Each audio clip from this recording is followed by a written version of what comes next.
अच्छा जी, बिस्मिल्लाहिर्रहमानिर्रहीम। हम लोगों ने लास्ट क्लास के अंदर बच्चों पावर इंडस्ट्री की थी, ऐसा ही है? हाँ जी, वो अब आप लोगों का मसला है। इधर देंगे, कोई एक बुक दे दो। सॉरी, जज़ाकल्लाह। अच्छा जी, आज हम लोग करेंगे पाकिस्तान की मशहूर ज़माना टेक्सटाइल इंडस्ट्री, जिसके ऊपर बड़े सालों तक जो पाकिस्तानी है ना, इनको फ़ख्र है और आज भी कुछ हद तक फ़ख्र है। लेकिन मैं आप लोगों को अभी से बता रहा हूँ कि ये वो इंडस्ट्री है जो हमेशा रोती रही है और प्रॉबेबली हमेशा रोती रहेगी। अल्लाह ना करे कि इस तरह हो, लेकिन जो इनकी हरकत हैं, अगर इन्होंने अपने आप को ना सुधारा तो ऐसा ही होगा। हम आज उसकी वजह पढ़ने जा रहे हैं, समझ गए? चलें जी, बिस्मिल्लाहिर्रहमानिर्रहीम। पावर इंडस्ट्री हम लोगों ने कर ली थी, टेक्सटाइल इंडस्ट्री में आ जाओ। अच्छा, पावर इंडस्ट्री को ना मैं 2 मिनट के अंदर रिवाइज करवाने लगा हूं, सारे कान खोल के, आंखें किताब पे रख के, और साथ साथ मेरे पीछे रिपीट करके इसको चलो। याद रखो, इसमें जितनी रेपिटेशन होगी उतना अच्छा होगा। सबसे पहले इलेक्ट्रिकल पावर जितनी ज़्यादा किसी मुल्क में प्रोड्यूस होती है उसमें उतनी ज़्यादा तरक्की होती है। चूंकि पाकिस्तान में इसका हमेशा से काल रहा है, इसलिए पाकिस्तान भी तरक्की के अंदर पीछे रहा है। दूसरा, हिस्टोरिकली 2005 से पहले पाकिस्तान के अंदर जो पावर का सेक्टर था, ये 2 गवर्नमेंट यूटिलिटीज़ जो है इसको डोमिनेट करती थी। पहली थी वापडा और दूसरी थी केईएससी। केईएससी कराची और उसके मुजाफात के अंदर पावर डिस्ट्रीब्यूशन की जिम्मेदार थी। वापडा जो है वो बाकी तमाम तर मुल्क की जिम्मेदार थी, और उसके अंदर वापडा एक रेगुलेटरी बॉडी है। क्या है? हाँ, जो स्टैट्यूटरी बॉडी है, जो रूल्स वगैरह कवानीन वगैरह भी बनाती थी। अच्छा जी, लेकिन हुआ क्या कि इकोनॉमिक बर्डन की वजह से और इनएफिशिएंसी और करप्शन की वजह से 2005 के बाद 2 तरह की हमारी रिविजन हुई। पहली रिविजन ये हुई कि जो केईएससी है इसको प्राइवेटाइज करके के इलेक्ट्रिक बना दिया गया, ठीक है, और वापडा को अनबंडल कर दिया गया। वापडा के अंदर इस वक्त जो पावर प्रोडक्शन का काम है, कौन सा काम है? हाँ, पावर प्रोडक्शन का काम, जो थर्मल पावर प्रोडक्शन का काम है वो करती हैं जेनकोस। जो हाइडल पावर प्रोडक्शन का काम है वो वापडा का एक हाइडल पावर का विंग है और O&M का विंग है जो कि बेसिकली करता है, ठीक है। हाँ, और वापडा बजाते खुद इस वक्त सिर्फ और सिर्फ रेगुलेटरी काम कर रहा है। अच्छा जी, जेनकोस और जो डैम्स हैं, इधर से आपकी पावर जो है बेसिकली बन रही है, और उसके बाद इसकी जो ट्रांसमिशन और डिस्पैच का काम है, यानी कि जेनकोस से रिसीव करना, ये है ट्रांसमिशन, और फिर वहां से उसको आगे की तरफ डिस्कोस की तरफ भेजना, ये काम है एनटीडीसी का, national transmission and dispatch company का।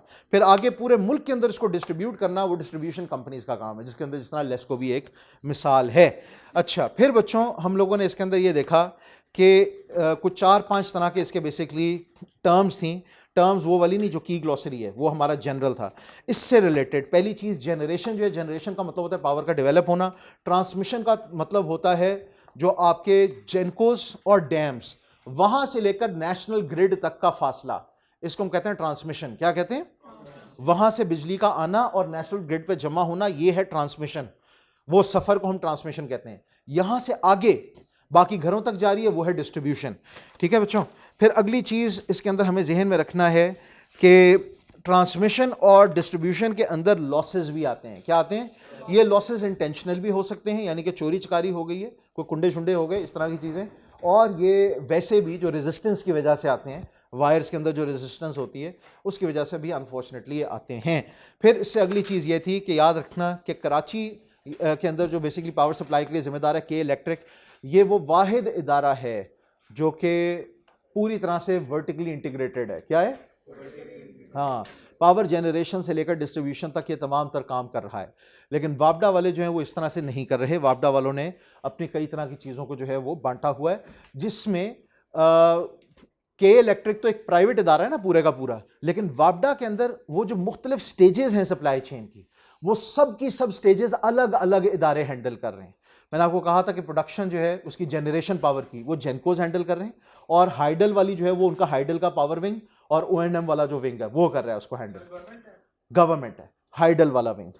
हाँ, लेकिन जेनकोस जो है यहां पर जो थर्मल एनर्जी है यहां पे, और कुछ हद तक जेनकोस से लेकर एनटीडीसी तक बिजली पहुंचाने में थोड़ी सी प्राइवेटाइजेशन है, ठीक है। हाँ, जेनकोस के अंदर आईपीपीज हैं जिनको हम इंडिपेंडेंट पावर प्रोड्यूसर्स कहते हैं, ठीक है। ये इसको बिजली को बनाते हैं, और कुछ रेयर इंस्टेंसेस ट्रांसमिशन का भी जिम्मेदारी उन लोगों ने उठाई हुई है, दैट इज इट। बाकी सारा का सारा हुकूमत के अंडर है, ठीक है।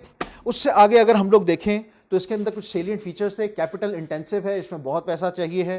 फिर दूसरा, इसकी टैरिफ और प्राइसिंग वगैरह जो है वो हुकूमत तय करती है, कोई और नहीं तय करता, चाहे वो के इलेक्ट्रिक की भी बात हो, ठीक है। सब्सिडीज़ कई दफ़ा दी जाती हैं, अगर टैक्स का पैसा बहुत पड़ा हुआ है हुकूमत के पास, वो कई दफ़ा जितने में वो कॉस्ट पड़ रही होती है, क्योंकि नॉन प्रॉफिट इदारा है ना हुकूमत, ठीक है। तो हुकूमत जो वापडा के अंडर चूंकि सारी की सारी प्राइसिंग है, तो वापडा खुद एक नॉन प्रॉफिट इदारा है, तो वो उसके अंदर प्रॉफिट कमाने के चक्कर में होता है, कॉस्ट पूरी करने के चक्कर में होता है। तो अगर इनके पास पीछे बजट बहुत बड़ा हुआ है तो ये इसमें सब्सिडी भी दे देते हैं, ठीक है। लेकिन अब तो ये दौर गुजर गया। उससे अगली चीज़, इसके अंदर जो भी शख्स याद रखना है, चूंकि कैपिटल इंटेंसिव है तो ज़्यादातर ये गवर्नमेंट डोमिनेटेड है। क्या है? क्योंकि एक इंडिविजुअल के पास इतना पैसा होना बड़ा मुश्किल काम है। लेकिन देयर केम अ टाइम जिस वक्त हुकूमत ने भी इस पर जवाब दे दिया और फिर इन्होंने IPPs की मदद हासिल की। इंडिपेंडेंट बड़ी बड़ी पार्टीज़ थी, बाहर के भी लोग थे, यहाँ के भी कुछ स्टेट थे, जिनको इन्होंने ये रिक्वेस्ट की कि यार आप इसमें इन्वेस्ट करें। लेकिन चूंकि इसमें इन्वेस्टमेंट बहुत ज़्यादा चाहिए तो उनको भी इस चीज़ की गारंटी चाहिए थी, हाँ, कि भाई हमें, उन्होंने फिर इनको गारंटी दी, गवर्नमेंट की गारंटी आई। किस चीज़ की गारंटी आई? कि हम आपको फिक्स्ड जो है रिटर्न, रेट ऑफ रिटर्न देंगे। क्या देंगे? हाँ, फिक्स रेट ऑफ रिटर्न देंगे। इस चीज़ को हम लोगों को समझने की ज़रूरत है। और चूंकि गवर्नमेंट डोमिनेटेड इंडस्ट्री है तो इसमें बहुत सारी रेगुलेशंस और लॉज मौजूद हैं, ठीक है ना। यानी कि एक एक स्टेज के ऊपर आप देखोगे बेशुमार लॉज होंगे। अगर आपने कोई तार कहीं से गुजारनी है तो आप कितने सारे प्रॉपर्टी राइट्स को इन्फ्रिंज कर रहे हो, तो आपको सारे के सारे लॉज को जहन में रखना है, ठीक है। किसी की आप प्रॉपर्टी के ऊपर से ऐसे ही करके तार नहीं गुजार सकते। यहाँ पर भी लॉ आएगा। आपने किसी जगह से बिजली लेनी है तो आपको मीटर अप्रूव कराना है, बेशुमार किस्म के प्रोसेस से गुजरना पड़ेगा। मीटर को चेंज कराना है, यहाँ से उठा के अपने बिजली वाले को बुला के दूसरी जगह पे नहीं लगवा सकते, ठीक है ना। You will have to contact the proper authorities. तो रूल्स बहुत हैं, कवानीन बहुत हैं। फिर इसमें कई तरह के चैलेंजेस थे। कुछ डिपार्टमेंट्स का मैंने आपको बताया था, वो इंपॉर्टेंट है, वो तो आप लोग देख लो। चैलेंजेस के अंदर जो हम लोग गिनती में आ जाते हैं, एक तो जो चोरी चकारी हो रही है वो भी एक चैलेंज है। अवेलेबिलिटी ऑफ रिसोर्सेज, इक्विपमेंट वगैरह की अवेलेबिलिटी और ये सारा कुछ, ये भी एक चैलेंज है। अनइंटरप्टेड पावर सप्लाई देना, ये भी एक चैलेंज है। कंप्लेंट्स का फौरी तौर पे जो है हल करना, ये भी एक चैलेंज है, ठीक है। और सर्कुलर डेट इशू जो है, ये तो ऑब्वियसली एक चैलेंज है। ये कुछ उसके बड़े बड़े चैलेंजेस थे। ये थी बच्चों आप लोगों की पावर की इंडस्ट्री। इस वक्त हम लोग आ जाते हैं टेक्सटाइल इंडस्ट्री के ऊपर। पाकिस्तान की सबसे बड़ी इंडस्ट्री है ये, पहली चीज़ आपको ये जहन में रखनी है। उसके बावजूद ये हमेशा रोते हैं। क्यों रोते हैं वो अभी आपको पता चलना शुरू हो जाएगा। Textile industry is one of the largest industries in Pakistan. पहली लाइन में हम लोगों को पता चल गया। It plays a vital role in contributing to the country's economy through its industrial production, high employment opportunities and bringing in foreign exchange. इस line तक हमें यह पता चल गया कि ये लार्जेस्ट क्यों है। इन्होंने कहा है वन ऑफ द लार्जेस्ट, लेकिन ये वन ऑफ द लार्जेस्ट क्यों है उसके अंदर उन्होंने आगे बता दिया है। क्यों? क्योंकि इसकी इंडस्ट्रियल प्रोडक्शन बहुत ज्यादा है। क्या बहुत ज्यादा है? तो ग्रॉस डोमेस्टिक प्रोडक्ट के अंदर इसकी एक कंट्रीब्यूशन है। सेकेंडली, हाई एम्प्लॉयमेंट अपॉर्चुनिटीज, यहां पे अपॉर्चुनिटीज बहुत ज्यादा है। किस चीज की? एम्प्लॉयमेंट की। दूसरा, ये एक्सपोर्ट के अंदर बहुत ज़्यादा कंट्रीब्यूट करती है ये वाली इंडस्ट्री, जिसकी वजह से फॉरेन एक्सचेंज पाकिस्तान के अंदर आ रहा है। इसकी वजह से, इन तीन मेन फैक्टर्स की वजह से, इंडस्ट्रियल प्रोडक्शन बहुत ज़्यादा है, जॉब अपॉर्चुनिटीज़ बहुत ज़्यादा है और फॉरेन एक्सचेंज लेके आ रही है। This is one of the most important industries in Pakistan. वो कहते हैं the industry is going through ट्रेमेंडस changes. यहाँ पे पहली चीज़ आ गई है, the industry is going through क्या चेंजेस। ये मैं अब आपको ज़रा समझाता हूँ, थोड़ा सा गौर से सुन लो। एक मिसाल मैं आपको देने लगा हूँ। आज से कई साल पहले जिस वक्त गोरों ने पाकिस्तान के ऊपर जो है, पाकिस्तान इंडिया के ऊपर आके कब्जा किया या फिर यहाँ पे आए, तो ये लोग जो आए हैं ना पाकिस्तान में, ये इंडस्ट्रियलाइजेशन के साये के अंदर आए हैं। पाकिस्तान इंडिया के अंदर एक चीज़ बनती थी, उसको कहते हैं ढाका की मलमल। बताया मैंने आपको? पता है, पढ़ा है कभी इसके बारे में? इसका एक पूरा इवेंट हुआ। बेसिकली ईस्ट इंडिया कंपनी का जो मेजर काम था वो था कॉटन और कॉटन रिलेटेड कपड़ा, उसको बेसिकली एक्सपोर्ट करना। उधर यूरोप के अंदर इंडस्ट्रियलाइजेशन हो चुकी थी। बड़ी बड़ी जो पहले औरतें जो है उसको लूम्स के ऊपर बनाती थी, खड्डियों के ऊपर कपड़े को। शुरू से ये हिसाब किताब था। पाकिस्तान इंडिया में तब भी खड्डियों पे ही बन रहा था, ठीक है। ये जो खाड़ी, जिसको खाड़ी कहते हैं, बेसिकली खड्डी की बिगाड़ी हुई फॉर्म है, ठीक है ना। हाँ, ये खड्डी है असल में। तो ये खड्डी जो है उसके ऊपर कपड़ा बनता था, उसका एक फ्रेम होता था, यूं एक लकड़ी का फ्रेम और इस तरह, और उसके अंदर पहले जो है ना उसके सारे ताने और फिर बाने जो है ना जोड़े जाते थे और उनको एक फ्रेम जो है उसके पूरे हॉरिजॉन्टल वाले को जो है ना बार बार उसको हिलाते थे फिर। हाँ, वो तक ये सदियों से ये चल रहा था, सदियों से ये टेक्नोलॉजी थी। उससे पहले उसका जो धागा बनता था उसके लिए चरखी इस्तेमाल होती थी। ठीक है, वो औरतें बैठ के उसको पूरा ट्विस्ट कर रही होती थी धागों को। उससे पहले उसकी जिनिंग का प्रोसेस होता था, उसके अलग-अलग जो है फाइबर्स निकाले जाते हैं, चाहे वूल है चाहे कॉटन है।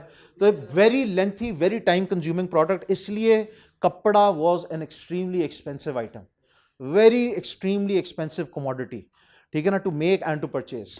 लेकिन इंडस्ट्रियलाइजेशन की वजह से कहानी एकदम तब्दील हो गई।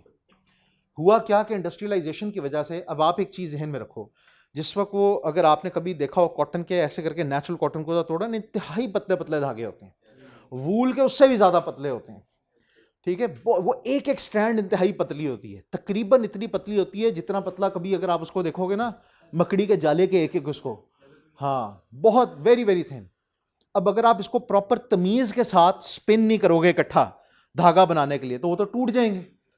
ऐसा ही है ना, जरा सा जोर से आपने उसको मरोड़ा तो धागे के ना बाल निकलना। कभी धागे को लाइट के करीब ना यूं करके रख के देखना, उसमें बाल निकले होते हैं, उनके उसके इंडिविजुअल फाइबर्स टूट गए होते हैं। क्या हो गया होता है? लेकिन वो ट्विस्ट होने की वजह से और कई दफ़ा गमिंग की वजह से, उसके अंदर कई दफ़ा और तरह की भी चीज़ें इस्तेमाल की जाती हैं, वो जुड़ा रहता है, वो इत्तेफाक में बरकत वाली कहानी हो जाती है। लेकिन ये जो हाथ से बनाए हुए होते थे ना, ये आमतौर पे बहुत पतले वाले धागे भी जो है ना वो भी सर्वाइव कर जाते थे। मशीन में ये चीज़ पॉसिबल नहीं थी।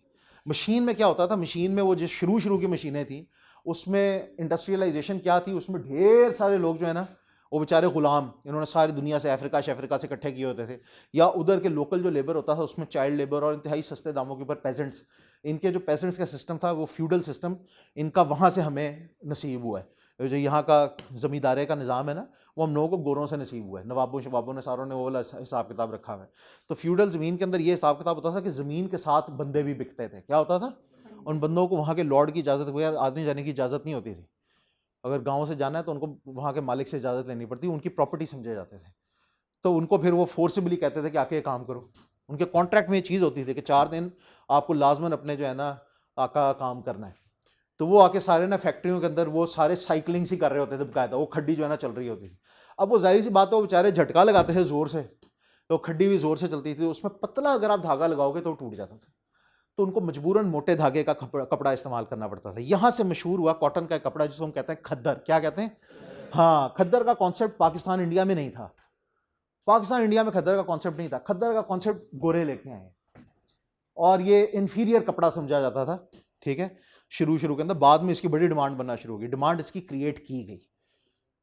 इन्होंने जब यहाँ पे खद्दर आके रखा ना, तो यहाँ के लोगों ने कहा ये क्या है, अजीब सा रफ सा कपड़ा। ये इंतहाई फाइन कपड़े के आदी थे, मुगलों का दौर था, वो कहते थे यार जितना मर्जी महंगा हो देंगे हम लोग, ठीक है, कोई मसला नहीं है, फाइन होना चाहिए कपड़ा।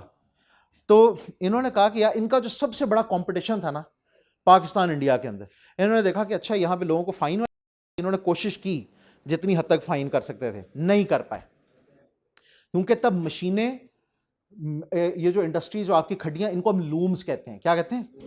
ये मैनुअल वो पावर्ड थी। क्या थी? हाँ, इंसानी पावर थी। तो उसमें ना इंसानी पावर इनकंसिस्टेंट होती है। क्या होती है?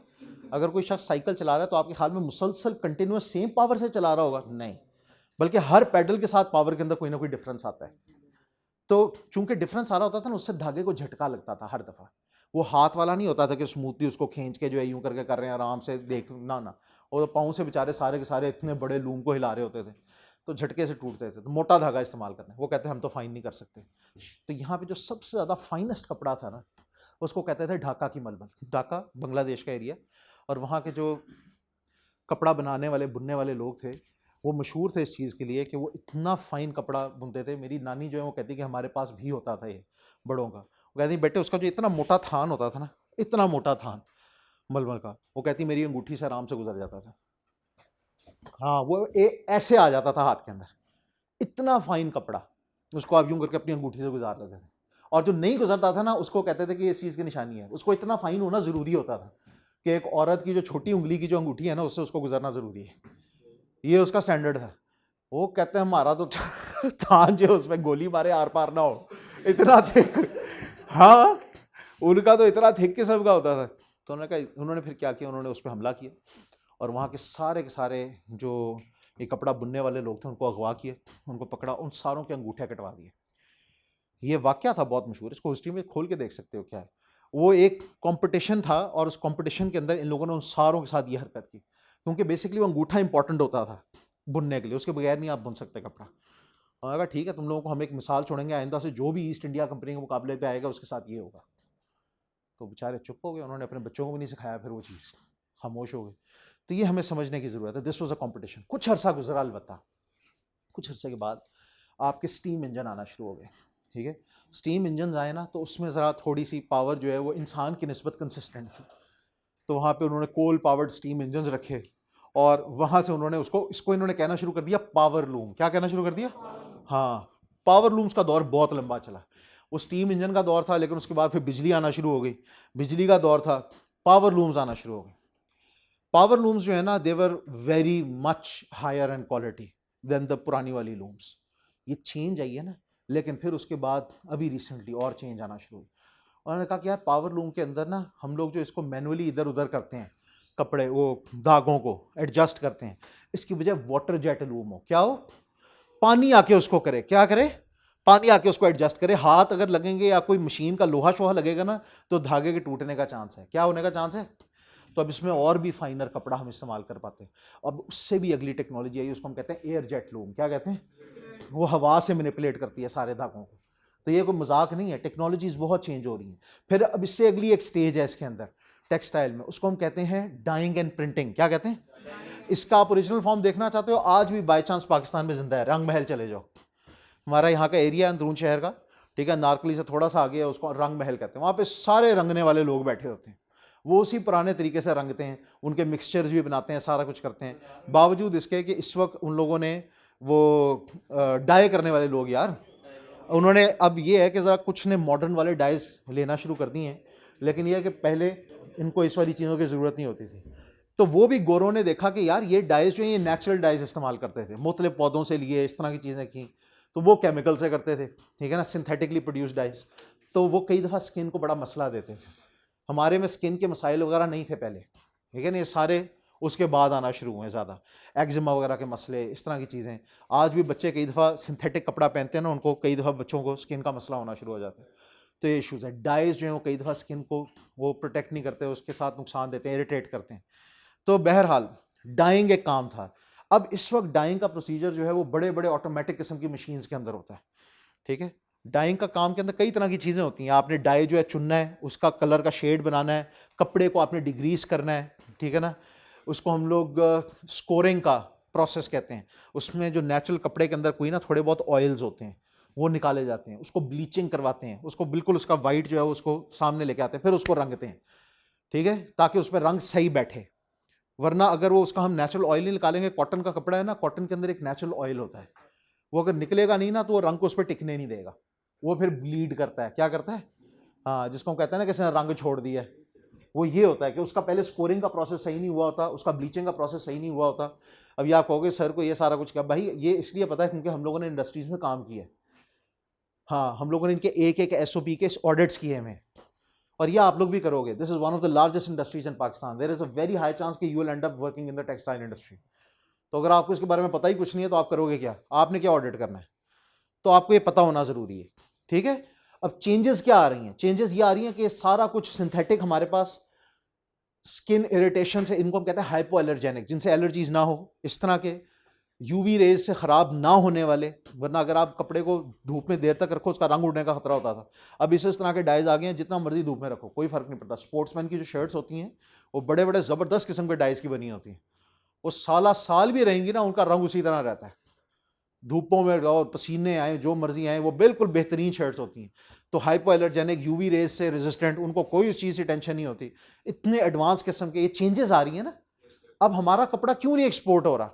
वो इसलिए क्योंकि हम इन चेंजेस के साथ नहीं चल रहे, हम चेंजेस के साथ चल ही नहीं रहे। बाहर की मार्केट एक्सेप्ट ही नहीं करती पुराने वाली चीजें। अब उससे अगली चीज प्रिंटिंग, ये तो यार रंगना, इसको हम कहते हैं डाइंग। प्रिंटिंग होता है डिजाइन उसके ऊपर हैं। दो तरह की चीजें होती हैं, या एम्ब्रॉयडरी होती है जिसको हम कहते हैं कढ़ाई, ठीक है ना, कढ़ाई नहीं, कढ़ाई वो होती है जिसमें हम चीज पकाते हैं, ठीक है ना, हाँ, चिकन कढ़ाई, वो चिकन कढ़ाई नहीं होती, चिकन पे हमने कोई एम्ब्रॉयडरी नहीं की, तो ये कढ़ाई नहीं है, ये कढ़ाई है। तो कढ़ाई तो होता है जिसको आप धागे से जो है उसके अंदर, हाँ, चाहे हाथ से हो चाहे मशीनों से हो, एनीवे ये है डाइंग। डाइंग जो है बेसिकली प्रिंटिंग, प्रिंटिंग जो है बेसिकली डिजाइन होते हैं जो कि उसके ऊपर आते हैं। अगेन अगर मैं आपको इसका सबसे बेस फॉर्मूला बताना चाहूँ तो पाकिस्तान के अंदर वो चीज़ मौजूद है। हमारा जो अजरक का कपड़ा है ना, वो आज भी उस तरीके के ऊपर प्रिंट होता है जिस तरीके के ऊपर सदियों से चीजें हो रही थी पहले। उसको हम ब्लॉक प्रिंटिंग कहते हैं। क्या करते हैं? वो एक ब्लॉक के ऊपर एक डिजाइन बना लेते हैं, स्टैंप, फिर उसको रंग के अंदर लगाते हैं और वो ऐसे ऐसे बिल्कुल क्लोज क्लोज रख रख के उसको एक लाइन के अंदर पूरा प्रिंट बना देते हैं। ये है कॉटेज इंडस्ट्री का हिस्सा है। लेकिन फिर प्रिंटिंग उन्होंने कहा कि यार इसमें तो एक चादर अगर आपने प्रिंट करनी है और उसके अंदर हाथ जो है बड़ा स्टेबल होना चाहिए, वरना वो हल्का सा टेढ़ा मेढ़ा हो गया तो वो प्रिंट जो है वो नजर आता है कि भिंगा चिब्बा हो चुका है, ठीक है, वो एक दूसरे के ऊपर थोड़ा हाथ चढ़ गया या इस तरह हो गया। तो हाथ की उसके अंदर सफाई और हाथ का स्टेबल होना वेरी इंपॉर्टेंट।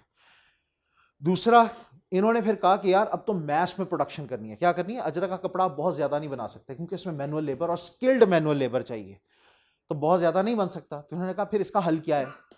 हमें भी प्रिंटेड कपड़ा चाहिए। मैंने कहा जी इसका हल ये है कि आप ये जो डिजाइन इसने एक ब्लॉक पे बनाया हुआ ना, आप एक पूरे सिलेंडर पे बना लो। किस पे बना लो? पूरे सिलेंडर पे। और पूरी चादर यूं हो, उसके ऊपर से एक दफा ये सिलेंडर फिरेगा ना, सारे के ऊपर प्रिंट आ जाएगा। इसको कहते हैं रोटरी प्रिंटर। क्या कहते हैं? ये एक रोटेशन देता था और एक पूरी शीट जो है ना प्रिंट हो जाती थी। और ये बहुत अरसा चला है, बहुत अरसा चला है, बल्कि आज भी आपको कई जगहों पे रोटरी प्रिंटर नजर आएगा।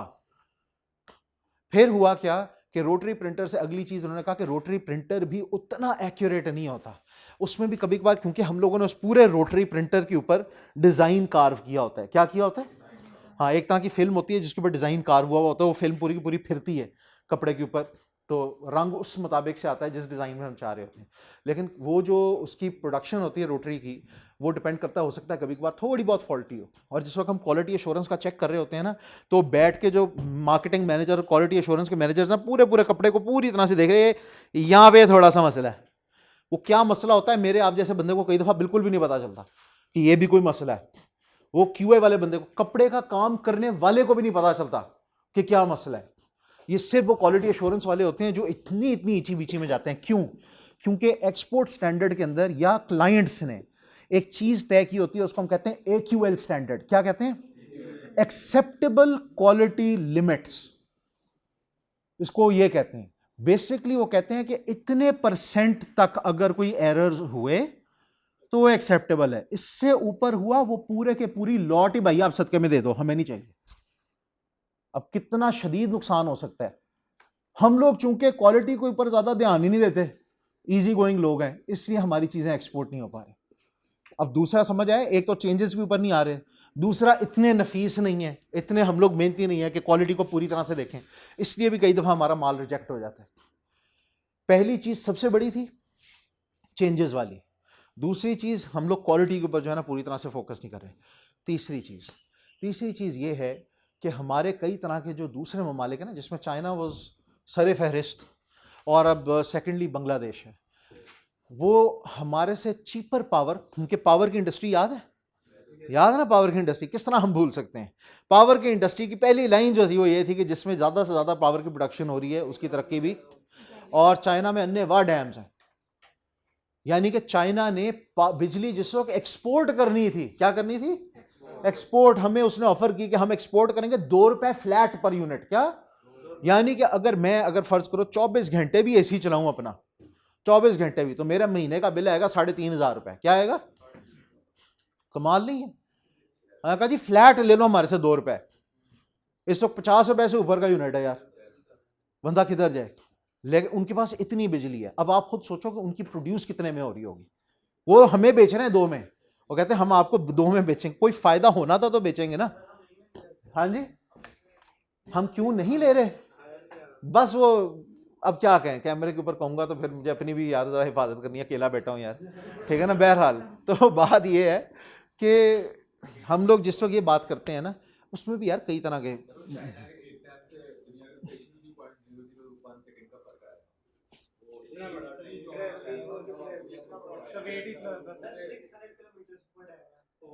किसका? हाँ तो अल्लाह माफ फरमाए, 600 किलोमीटर का डैम है अल्लाह। बहरहाल भाई, वो आपको चाइना जाने की जरूरत नहीं है, साथ है ना अफगानिस्तान, बिल्कुल साथ। जब से तालिबान ने इसके ऊपर दोबारा से टेक ओवर किया है, आपको दुनिया दिखा नहीं रही।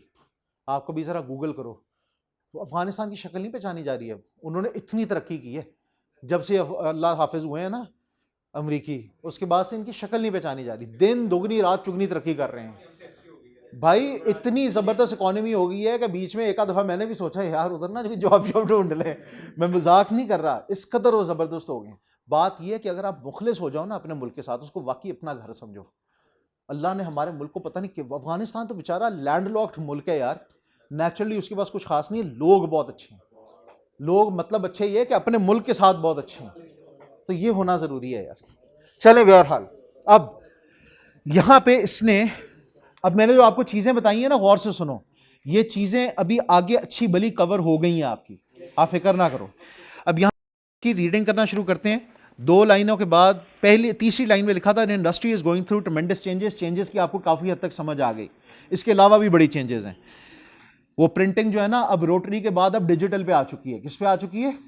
हाँ, क्योंकि डिजिटल के ऊपर तो आप कंप्यूटर पे बैठ के डिज़ाइन बनाते हो और वो आराम से ऐसे शीट को ना प्रिंट करता है लेज़र के साथ, मसला ही कुछ नहीं है, उसमें कोई इनएक्यूरेसी नहीं है। लेकिन लेज़र प्रिंटिंग, आप डिजिटल प्रिंटिंग जो है ना, इसके ऊपर इन्वेस्टमेंट इतनी नहीं है। लेकिन अगर आप डिजिटल प्रिंटिंग करना चाहते हो ना, उसके ऊपर एक शर्त होती है, वो शर्त ये होती है कि कपड़ा इंतहाई फाइन हो। क्या हो?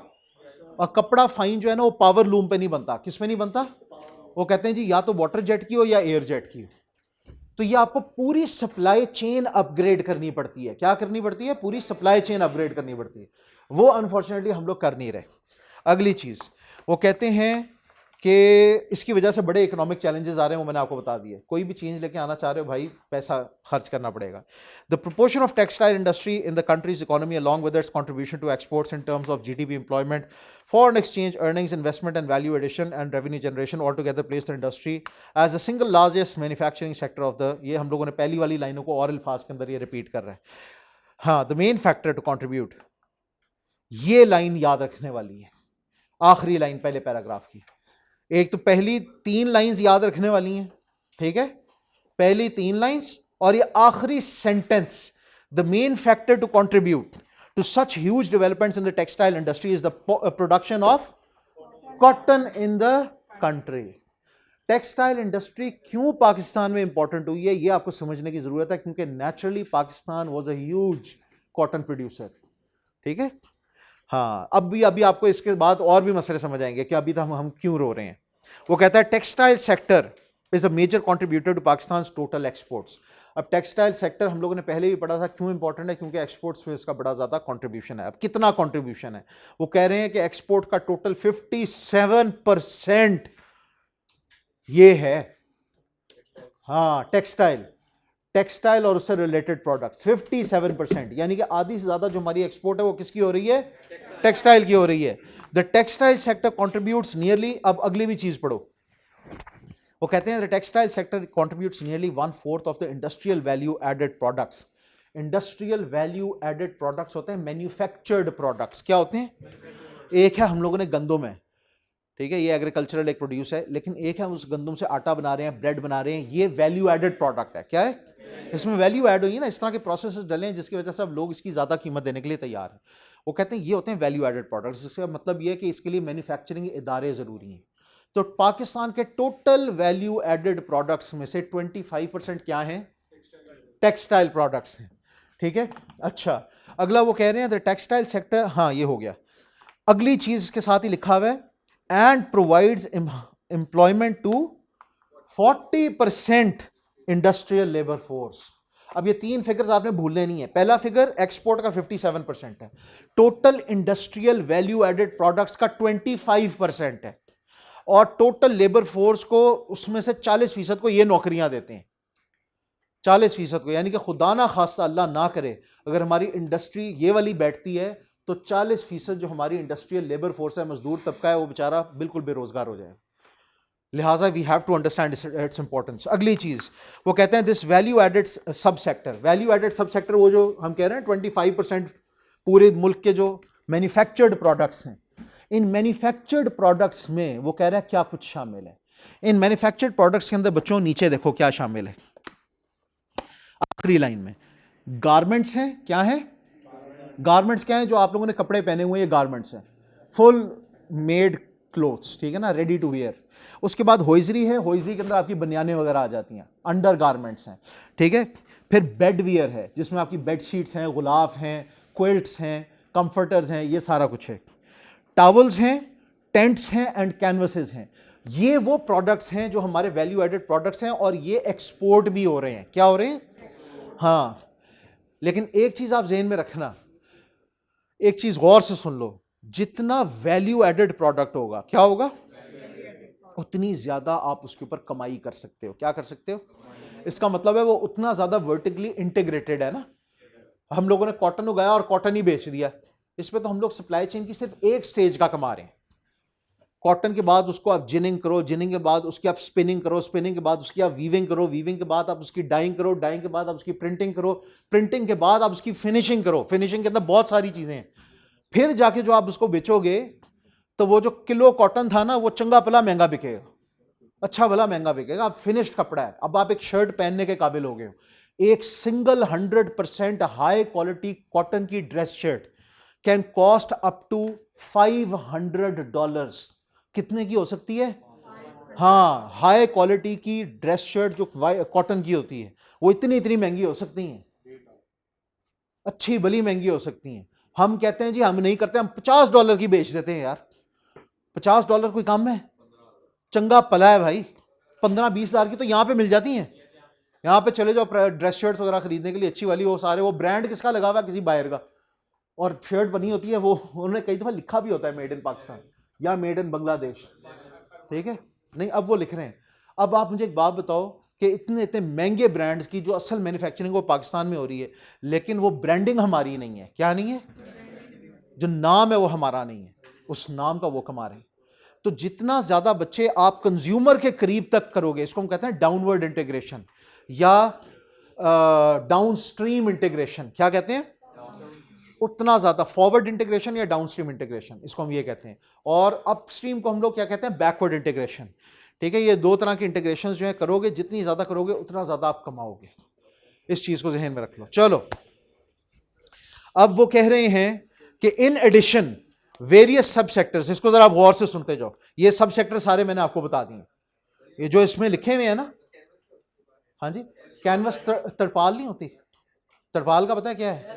वो जो हमारी कई तरह की, हाँ, तंबू कनातों वगैरह के ऊपर, खैर तंबू कनातों में डिफरेंट लगती है। ये जो आपका वैन वैन नहीं होती थी बचपन में, जिसके अंदर बच्चे बैठ के पिकअप में आते थे, पिकअप के ऊपर जो उन्होंने चीज़ है वो मोटा सा कपड़ा होता है, उसको, उससे कई तरह के टेंट्स वगैरह कई चीज़ें बनती हैं, उसको तरपाल।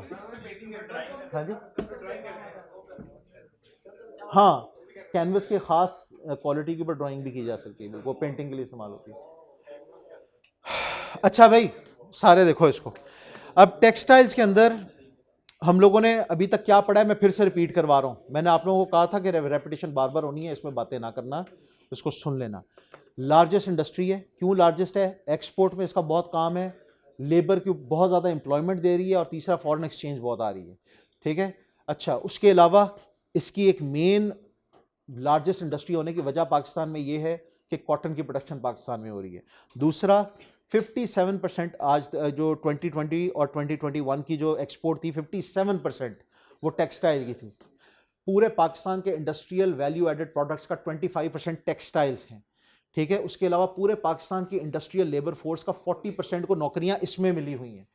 और फिर हम लोग ये जो वैल्यू एडेड सेक्टर है, इसमें हम लोग कई तरह की इंपोर्ट्स कर रहे हैं। उसमें कौन कौन सी चीज़ें, सॉरी, एक्सपोर्ट कर रहे हैं। कौन कौन सी चीज़ें एक्सपोर्ट कर रहे हैं? गारमेंट्स, होइजरी, बेडवियर, टेंट्स एंड कैनवस वगैरह। ठीक है, और क्या चीज़ है? और भी है कुछ? हाँ, टावल्स। अच्छा, टावल्स को एक और भी लफ्ज़ कहा जाता है, इसको हम कहते हैं टेरी क्लॉथ। क्या कहते हैं? हाँ, वही टावल जो होता है ना, उससे आप हैंड टावल्स भी बना सकते हो, बड़े वाले बाथ टावल्स भी बना सकते हो। कई दफ़ा आप उसके कुछ डस्टिंग के लिए क्लीनिंग क्लॉथ भी बना सकते हो, बाथ रोब्स भी बना सकते हो। ठीक है, ये टेरी क्लॉथ असल चीज़ है। टावल्स इन लोगों ने आपकी समझ के लिए लिखा हुआ है। चलें अगली चीज़। क्या हो गया? पता है ना ये क्या इसके ऊपर फ़र्ज़ है हमें? हाँ, हम शुक्रगुजार लोग होते हैं यार। कोई नहीं, मुझे सबसे ज़्यादा अफसोस पता कब होता है? जिस वक्त अपनी कोई टी शर्ट पुरानी हो जाए ना, और हम लड़कों को वो टी शर्ट सबसे अच्छी लगती है, क्योंकि उसको पहन के जो जन्नत का मज़ा आता है इंसान को, और वो कुछ अर्से के बाद आप आते हो तो आपकी काम वाली फेर रही होती है फर्श पे, कहते हैं यार ये क्या बदतमीजी है यार। अच्छा ये चीज कभी भी हमारे घर की किसी खवातीन के कपड़ों के साथ बेहुरमती नहीं हुई होगी, बंदों के कपड़ों के साथ होती है। कितना जुल्म है यार। बहरहाल चलो आगे चलो। वो कहते हैं अच्छा बच्चों अब ये रटने वाली चीजें आ गई हैं दोबारा से। फिगर्स कुछ हद तक रटे हैं। 57% टोटल एक्सपोर्ट का हिस्सा, 40% टोटल लेबर फोर्स को नौकरियों का हिस्सा, पूरे इंडस्ट्रियल प्रोडक्ट्स जो हम लोग बनाते हैं मैन्युफैक्चर्ड प्रोडक्ट्स उनका 25% हम लोग कर रहे हैं। चलो जी आगे चलो। अब यहां पे गौर से सुनो जरा, ये जो मैंने यहां पे पढ़ा रहा हूं सब सेक्शन, मैंने आपको कौन कौन से सब सेक्शन बताए हैं, गौर से सुनो इस चीज को। यहां पे बल्कि मैं बोर्ड पे लिख दूं, कॉटन उग रहा है। कॉटन को ना हम लोग आमतौर पे एग्रीकल्चर इंडस्ट्री का हिस्सा कहते हैं, हम इसको आमतौर पे टेक्सटाइल का हिस्सा नहीं मानते। This is a raw material used in textile industry, लेकिन हम इसको एग्रीकल्चर इंडस्ट्री का हिस्सा कहते हैं। लेकिन कॉटन को आगे हम लोग जिनिंग करते हैं। क्या करते हैं? जिनिंग का मतलब यह है कि इसकी हम क्लीनिंग करते हैं, इसमें से उसके तिनके, इसके सीड्स, कॉटन सीड जो होता है उसका तेल भी निकलता है, उसको निकालते हैं, उसमें कोई मट्टी घट्टा वगैरह हो, कोई छोटे पत्ते शत्ते हो, वो सारा निकालते हैं और फिर इसको बड़े बड़े बेल्स के अंदर रैप करते हैं। उसको कहते हैं कॉटन बेल। वो गोले होते हैं। कभी बार एक छोटा सा कॉटन का बेल जो है वो हम लोगों ने घर में भी रखा होता है, पता है ना, वो कॉटन का, वो भी टाइटली रैप्ड होता है, क्लीन्ड होता है। तो इसको हम कहते हैं जिनिंग का प्रोसेस। जिनिंग के प्रोसेस के बाद आता है स्पिनिंग का प्रोसेस। क्या आता है? इन दोनों के दरमियान, गौर से सुनो, इन दोनों के दरमियान ना एजेंट बैठे होते हैं। कौन बैठे होते हैं? इनको ब्रोकर भी कहते हैं, एजेंट भी कहते हैं, और लोकल जुबान में हम इनको आड़ती कहते हैं। क्या कहते हैं? हाँ, ये बैठे होते हैं। आमतौर पे जो जिनिंग मिल वाले लोग होते हैं ना बच्चों, ये छोटी छोटी कॉटेज इंडस्ट्री होती है, ठीक है, बच्चे और औरतें इसमें आमतौर पे काम कर रहे होते हैं। तो ये आमतौर पे रजिस्टर्ड बिजनेसेस नहीं होते, कंपनीज नहीं होते, छोटे छोटे बिजनेसेस होते हैं। तो ये जो एजेंट होते हैं ना, इनका आमतौर पे इस तरह के ढेर सारे घरानों के साथ ताल्लुक होता है। उन सब से ये परचेज करते हैं, या ये परचेज नहीं करते, इनसे ये कहते हैं कि भाई हम तुम्हें खरीद के देंगे। कंपनी के पास इतना टाइम नहीं होता कि वो जाके छोटे छोटे जिनर से जाके कहे कि यार हमें कॉटन दे दो। उनको तो पता नहीं जितना इनको कॉटन चाहिए हो सकता है कि इनको कोई 500-600 घरों में जाना पड़े, तो इनका तो टाइम उसी में ज़ाया हो जाएगा। तो ये इनसे राब्ता करते हैं, ये कहते हैं जी हम आपको आपके बजट के अंदर खरीद के देंगे, उसमें ये कमीशन लेते हैं अपना। हाँ जी, स्पिनिंग की डिमांड हाँ हो जाती है, लेकिन ये अभी हम आगे जाके पढ़ेंगे कि कई दफ़ा नहीं होती, हमें बहुत सारा कॉटन बाहर से भी मंगवाना पड़ता है। हाँ जी, हाँ जी, ये सर्विस बिजनेस, ये सर्विस है। लेकिन बहरहाल हम लोग इनको इसका ही हिस्सा समझ रहे हैं, टेक्सटाइल इंडस्ट्री ही का हिस्सा समझ रहे हैं, लेकिन ये टेक्सटाइल का प्रोसेस नहीं है। समझ रहे हो? ये टेक्सटाइल की सप्लाई चेन का हिस्सा है। मैंने आपको कहा था कि सप्लाई चेन के अंदर कई दफा मल्टीपल इंडस्ट्रीज भी आएंगी, लेकिन ये टेक्सटाइल की वैल्यू चेन का हिस्सा कई दफा नहीं होता।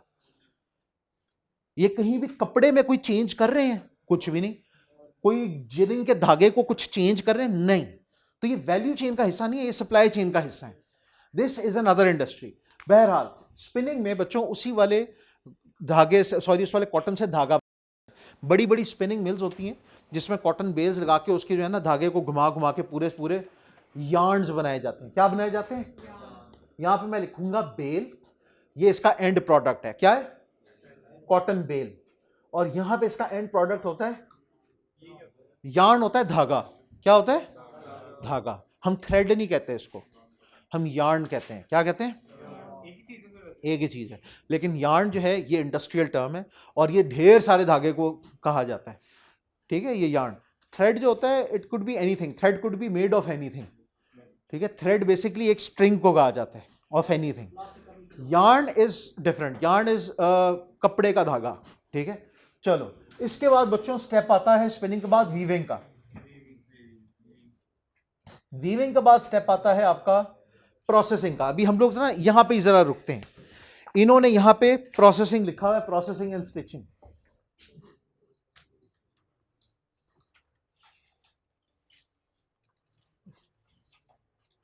प्रोसेसिंग एंड स्टिचिंग बच्चों, जो ये वाला पार्ट है ना जिनिंग का, इसको अभी हम नहीं डिस्कस कर रहे, अभी इसको हम थोड़ी सी देर के बाद डिस्कस करेंगे, क्योंकि ये कॉटेज इंडस्ट्री है। क्या है? या कम से कम इसमें से अक्सरियत जो है वो कॉटेज इंडस्ट्री का हिस्सा है। लेकिन इसका यह मतलब नहीं है कि इनकी कोई बॉडी नहीं है, इनकी कोई अलायंस नहीं है, लेकिन वो अलहदा है, ठीक है ना। हम उसको कहते हैं all Pakistan basically Pakistan ginners association हम उसको कहते हैं, वो भी हम आगे जाके पढ़ेंगे। यहाँ पे अच्छा कॉटन उगता किन एरियाज में ज्यादा? सिंध और पंजाब के एरियाज में। कहाँ उगता है? हाँ पंजाब, हम लोग अभी पंजाब और सिंध कहेंगे। पंजाब और सिंध में चूंकि कॉटन ज्यादा उगता है इसीलिए वहीं पे जिनर्स की भी ज्यादा मिकदार पाई जाती है वहीं पे। अलबत्ता आपके जो बाकी के हिस्से हैं स्पिनर्स के, वीवर्स के, प्रोसेसिंग और स्टिचिंग वगैरह के, ये काफी जगहों के ऊपर मौजूद हैं, जिसमें 3 मेन शहर हैं। सबसे पहला शहर आपका कराची है, दूसरा शहर आपका फैसलाबाद है, तीसरा शहर आपका लाहौर है। ठीक है, जहां पे टेक्सटाइल इंडस्ट्री की भरमार है। ठीक है, उसके अलावा भी हैं लेकिन इन 3 शहरों में सबसे ज्यादा है। अब जरा हम ना यहां पे इसको पढ़ना शुरू करते हैं। इसके अलावा इसको हम बाद में देखेंगे। ये जो आपके स्पिनिंग, वीविंग और प्रोसेसिंग वगैरह के जो यूनिट्स है ना, इनको रिप्रेजेंट करती है एक बॉडी, उसको हम कहते हैं एप्टमा। क्या कहते हैं? इसका मतलब है all Pakistan textile mills association. क्या मतलब है इसका? अब गौर से देखो मेरी तरफ, all Pakistan textile mills association की बात हो रही है ना, तो उसमें हम लोग जिनर्स को साइड पे इसलिए करेंगे क्योंकि वो कॉटेज इंडस्ट्री है। हाँ, अब यहां पे 396 मेंबर्स हैं इसके। कितने हैं? अब गौर से सुनो, फिर से मैं आपको कह रहा हूं, इसको मिस नहीं करना। 396 मेंबर्स का मतलब ये 396 इदारे हैं, ऑर्गेनाइजेशंस हैं। उसमें से 315 सिर्फ ये काम करते हैं, स्पिनिंग। यानी कि कितनी कम वैल्यू एडिशन हो रही है। हम लोग एक बेस प्रोडक्ट बस बना रहे हैं। 44 कितने? 44 जो है ना इसके यूनिट्स, वो किसके हैं? वीविंग के हैं। वो धागे से सिर्फ क्या बना रहे हैं? क्या बना रहे हैं? कपड़ा। कपड़े को भी फिनिश नहीं करने की जहमत कर रहे, सिर्फ और सिर्फ इसके अंदर इन लोगों ने लिखा है 37 आपके कॉम्पोजिट यूनिट्स हैं। क्या है? कॉम्पोजिट यूनिट्स वो होते हैं जो कि मल्टीपल काम कर रहे होते हैं। क्या कर रहे होते हैं? और ये ऑलमोस्ट गारंटीड चीज है कि पाकिस्तान की जितनी भी टॉप की आपकी टेक्सटाइल मिल्स है ना, वो सब के सब कॉम्पोजिट इदारे हैं। क्या है? क्योंकि बच्चों, हर सप्लाई चेन की स्टेज को इंटीग्रेट करने के लिए you need a lot of capital. ऐसा ही है। हाँ, छोटा कैपिटल नहीं लगता। एक मिल लगाओगे आप, अच्छे वाले पैसे लगते हैं। तो अगर आप उसके साथ कहते हो कि मैंने अपना डाइंग एंड प्रिंटिंग का भी यूनिट बनाना है, यानी कि वीविंग तो मैं कर रहा हूं लेकिन मैं अब डाइंग एंड प्रिंटिंग वगैरह भी करूं, ये भी करूं, तो भाई फिर उसके लिए आपको पूरा सेटअप और खोलना पड़ेगा। आप कहते हो आज से धागा भी हमने अपना बनाना है, तो आपको स्पिनिंग मिल भी अपनी खोलनी पड़ेगी। तो बहुत कम इदारे ऐसे हैं। जिस तरह सबसे जो बड़ा इदारा है हमारा वो निशात का है, वो भी कॉम्पोजिट है। सैफायर है, वो भी कॉम्पोजिट है। ठीक है, उसमें भी सारा कुछ हो रहा है। अभी हम लोग इसके बारे में पढ़ेंगे। अब मैं फिर से रटा रहा हूं, एप्टमा जो है हमारे स्पिनिंग, वीविंग और प्रोसेसिंग यूनिट्स को बेसिकली रिप्रेजेंट करता है। टोटल 396 इसके इदारे हैं। 315 स्पिनिंग करते हैं, 44 वीविंग करते हैं, 37 कॉम्पोजिट है। क्या है? हाँ, तो ये अफसोस की बात है कि सिर्फ इतने से कॉम्पोजिट हैं। अच्छा जी, मेजर सिटीज मैंने आपको पहले बता दिया है। सबसे बड़ी सिटी जो टेक्सटाइल के मामले में वो कराची है, फिर सेकंड नंबर पे फैसलाबाद है, थर्ड नंबर के ऊपर लाहौर है। हाँ, अलबत्ता टॉप 10 जो कंपनीज हैं उनमें सबसे टॉप के ऊपर बच्चों निशात है। अब आपको ना इसको तरतीब वाइज याद करने की जरूरत नहीं है, लेकिन कम से कम आपको टॉप वाली का जरूर पता होना चाहिए कि सबसे बड़ी वाली कंपनी कौन सी है। ठीक है, तो निशात जो है वो सबसे बड़ी है। मार्केट कैपिटलाइजेशन के लिहाज से it is rolling in billions of dollars. ठीक है, ये कंपनी की वर्थ बता रहा हूं मैं आपको। क्या? और ये सिर्फ निशात मिल्स की वर्थ है, ग्रुप की बात नहीं हो रही। हाँ, ग्रुप बहुत बड़ा है जिसमें हुंडई भी और सारा कुछ है। और फिर इसके इंडिविजुअल शेयर होल्डर्स की बात नहीं हो रही। इंडिविजुअल शेयर होल्डर्स के ये हालात हैं कि 2003 या 4 के अंदर मेरे ख्याल में मियां मंशा की जो इंडिविजुअल वर्थ थी उस दौर में, अब तो छुपाते ही फिरते हैं सारे, उस वक्त 3.5 यूएस अपना बिलियन यूएस डॉलर्स थी। तो बस छड़ दो फिर कहां से कहां तक पहुंच गई है। हाँ, पाकिस्तान को 1.8 बिलियन यूएस डॉलर्स का कर्जा नहीं मिल रहा होता। अच्छा भाई, सेकंड नंबर के ऊपर फिरोज 1888 मिल्स हैं, ये भी टेक्सटाइल कंपोजिट है। फिर इंटरलूप वाले हैं। ठीक है, फिर सैफायर टेक्सटाइल मिल है, फिर गुल अहमद है, फिर इब्राहिम फाइबर्स है, फिर सैफायर फाइबर्स है, फिर दाऊद लॉरेंसपुर है, फिर गैट्रॉन है और फिर कोहिनूर है। अच्छा, इसमें गौर से सुनना, इब्राहिम फाइबर्स और गैट्रॉन कौन से दो? सिर्फ ये दो जो है ना, ये कंपोजिट यूनिट नहीं है। क्या नहीं है? ये क्या है? ये फिर भी टॉप 10 में आ रहे हैं। टॉप 10 में क्यों आ रहे हैं? क्योंकि ये सिंथेटिक धागा बनाते हैं। क्या करते हैं? हाँ, रेयॉन, नायलॉन, पॉलिएस्टर। और याद रखना दुनिया में आजकल तरक्की वो ही कर पा रहे हैं टेक्सटाइल में जो सिंथेटिक और नेचुरल फाइबर्स का ब्लेंड जो है ना वो लेके आ रहे हैं। क्योंकि सिंथेटिक फाइबर्स के ना बड़े फायदे हैं, बहुत सारे फायदे हैं, लेकिन सिंथेटिक फाइबर के पीछे आपको प्री रिक्विजिट्स चाहिए। ये जितने भी प्लास्टिक बेस्ड फैब्रिक्स हैं ना ये बेसिकली पेट्रोलियम से बनते हैं। किससे बनते हैं? And they require a very study power supply. क्योंकि अगर पावर सप्लाई ना हो बेसिकली हम लोग इसके दानों को पिघलाते हैं, पिघला के उसको एक मोल्ड से गुजारते हैं, पतला धागा बनता है और इंतहाई टेम्परेचर कंट्रोल्ड एनवायरनमेंट के अंदर इसको कूल डाउन करके इसको धागे में बनाना होता है। वरना अगर एक सेकंड के लिए भी बिजली बीच में फ्लक्चुएट कर जाए सारे का सारी चीजें मशीनों के अंदर ही जम जाती हैं, करोड़ों रुपए का माल उधर ही जाया। और ये चीज हम लोग देखते रहे क्योंकि इब्राहिम फाइबर जो है ना इसके जीएम मेरे अपने चाचा रहे हुए थे, तो आए दिन ये पंगे होते थे, आए दिन पंगे होते थे। ये बिजली गई हो गया सारा माल। तो इन लोगों ने फिर इसका हल क्या निकाला? हाँ, इन्होंने कहा हम खुद अपने पावर प्लांट लगाएंगे। क्या करेंगे? इन्होंने अपने आईपीपीज खोले। क्या खोले? हाँ, इन्होंने कहा भाई हमें तो अपने पावर प्लांट की जरूरत है, हम हुकूमतें रिलाय नहीं कर सकते। तो जो बचती थी बिजली वो ये हुकूमत को बेच देते थे, ये होता था। तो इन्होंने कहा भाई हम हुकूमती बिजली पर रिलाई नहीं कर सकते, ये तो एक एक सेकंड की कहानी है, अगर एक सेकंड भी मसला हुआ तो हम तो ज़ाया हो जाएगा सारा का सारा बिजनेस। तो ये एक नुकसान और है। जी बच्चे, मशीनें फिर एक एक पुर्जा खोल के साफ करना पड़ता था, ये बड़ा मुश्किल होता था काम, ये कोई आसान नहीं होता था। अगर कभी कभार अपने पावर प्लांट के दौरान भी हरकत हो सकती थी, कोई खुदा ना खासा तार टूट गई, कुछ भी हो गया, तो यार ये बड़ा लवो। उसके बाद मैं देख रहा होता था उनकी शक्ल, अब इन बेचारों की सारी रात गई। वो सारे के सारे वो खोल के इंजीनियर जो लगे होते थे मैकेनिकों की तरह, जिस तरह गाड़ी की ओवरहॉलिंग नहीं हो रही होती, पूरी फैक्ट्री की ओवरहॉलिंग हो रही होती थी, उसको साफ कर रहे हैं। वो पिघला हुआ वो ऐसे ना गम की तरह सारा प्लास्टिक होता था, कई जगहों पे जम गया होता था, उसको तो चलो तोड़ तोड़ के निकाल लेते थे, कई जगहों पे लिक्विड की तरह ऐसे गम की तरह जम रहा होता था और गर्म होता था। ठीक है, इस तरह की भी चीज़ें होती हैं, तो वेरी वियर्ड। एनीवे, अब यहाँ पे आपको एक चीज़ नोट करनी है और गौर से नोट करनी है। ये टॉप 10 में आपको कहीं भी कोई, गौर से देखो भाई इसको, इन टॉप 10 में आपको कहीं भी कोई बाहर की कंपनी नजर आ रही है? नहीं। ये अच्छी बात भी है, बुरी बात भी है। ठीक है, अच्छी बात इसलिए क्योंकि हमारे लोकली यहाँ पे कंपनीज जो हैं वो ज़्यादा तरक्की कर रही हैं। बुरी बात पता है क्यों है? क्योंकि पाकिस्तान के अंदर इंपोर्ट के ऊपर बड़े शदीद किस्म के जो है ना मसले मसाइल हैं, और इसका मतलब ये कि पाकिस्तान के अंदर हमारी मार्केट इस काबिल नहीं है कि यहाँ पे लोग आके जो है अपने कपड़े का काम कर पाएँ। एक और मैं आपको नुकसान बताने लगा हूँ, हमारी इंडस्ट्री पीछे क्यों रह रही है? वो इसलिए क्योंकि साल साल से हमारे इंपोर्ट के ऊपर बड़े तरह की ड्यूटीज़ लगी हुई हैं। क्या लगी हुई हैं? हम बाहर से कोई चीज़ मंगवाना चाहते हैं, मिसाल के तौर पे आज से कुछ अर्सा पहले हम लोगों ने एक गाड़ी मंगवाई, पुरानी प्राडो थी, यानी कि 3-3.5 साल पुरानी प्राडो थी, और ये मैं आपको कई साल पहले की बात बता रहा हूँ। तो वो उस वक्त पड़ी 1,05,00,000 रुपए की। तब 1 करोड़ भी बड़ी चीज़ होती थी कि करोड़ की गाड़ी है यार। तो मैंने उनसे पूछा अपनी पुप्पो से कि जी आपकी ये गाड़ी कितने, बेटे कहती बेटे 45 लाख की गाड़ी थी।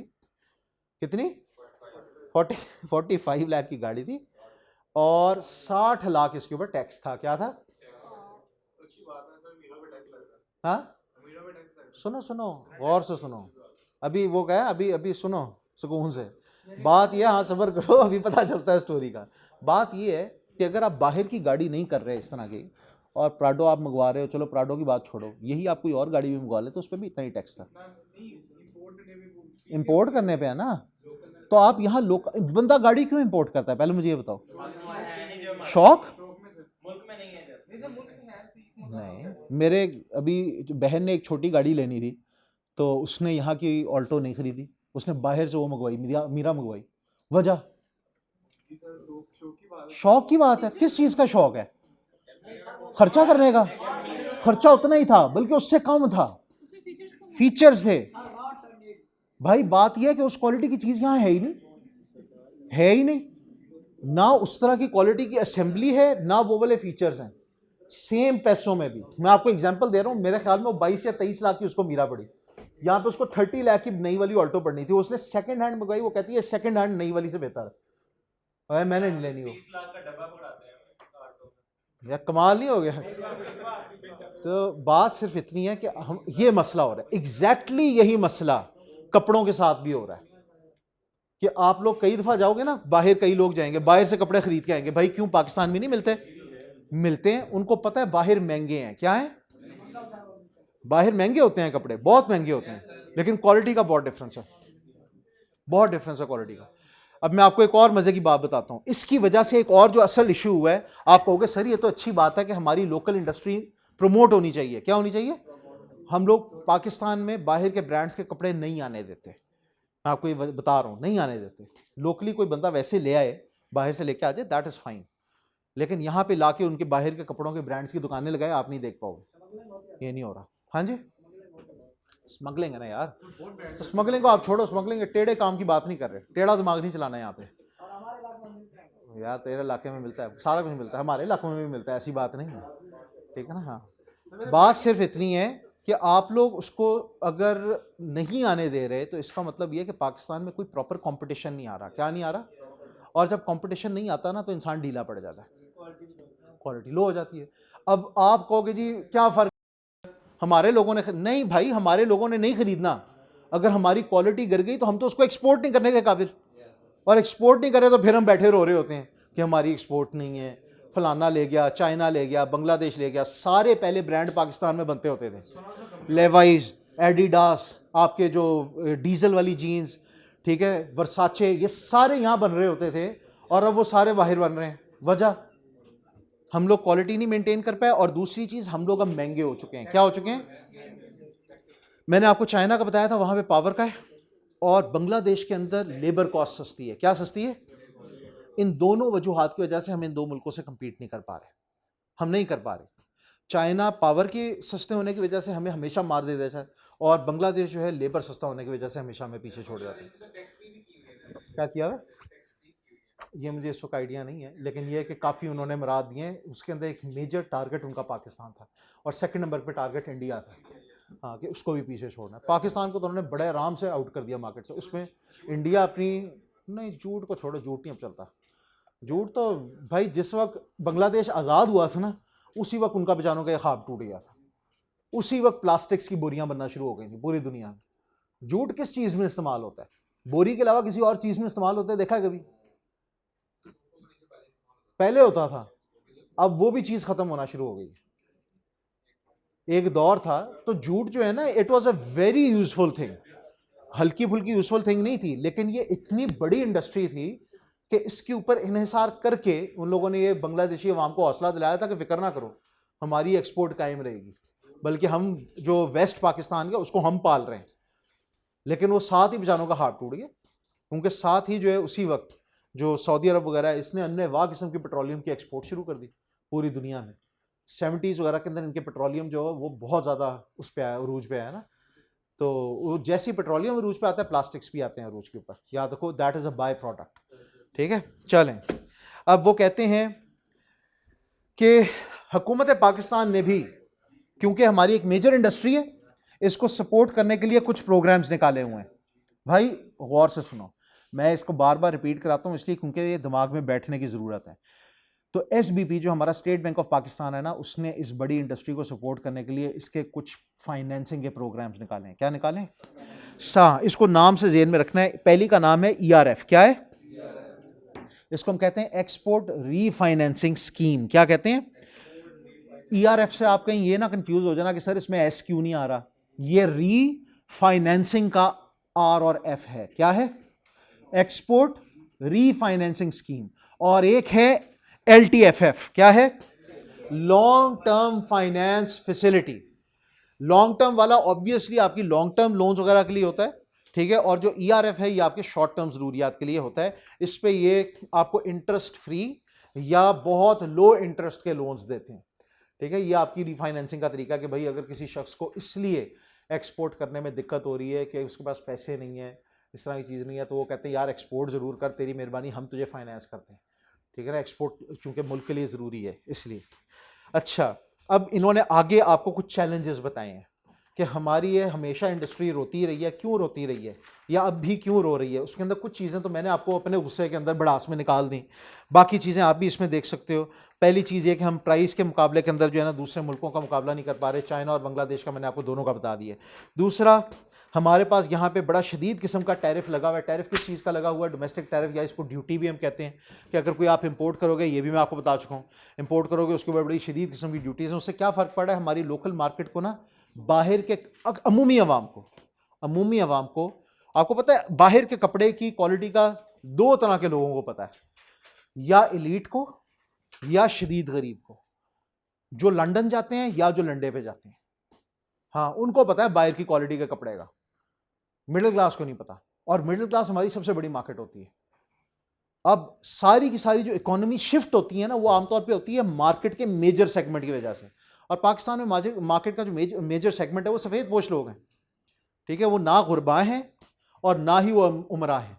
जो सफ़ेद पोश लोग हैं इनकी मेजॉरिटी है। जो ना गरीब में फॉल होते हैं कि वो मांगना मूंगना शुरू करते हैं या इस तरह करते हैं, अपने वो कोई ना कोई नौकरी शौकरी कर रहे हैं, कुछ ना कुछ काम कर रहे हैं, और ना वो इतने अमीर हैं कि वो बैठ के पैसिव इनकम खा रहे हो, ठीक है ना। ऐसे भी लोग नहीं हैं। तो इन दो लोगों को पता है कि बाहर की क्वालिटी का कपड़ा क्या है। और मैं आपको इतना बता दूं कि उसमें ज़मीन और सातवें आसमान का डिफरेंस है, बहुत फ़र्क है। पहन के देखोगे आपको पता चल जाएगा। हाँ, बहुत अच्छा कपड़ा होता है। और मज़े की बात होती है वो यहीं का बना होता है, यहीं के, लेकिन वहां पे हम उसको बनाते हैं इंसानों के लिए, समझ रहे? हाँ, यहां पे हम लोग बनाते हैं कि अपने पाकिस्तानियों के लिए।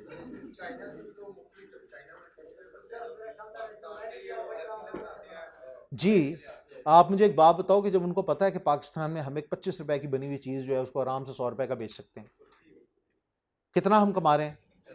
75 रुपए। तो हम लोग क्यों फालतू में 100 रुपए की चीज़ बनाए और उसको 175 का बेचें?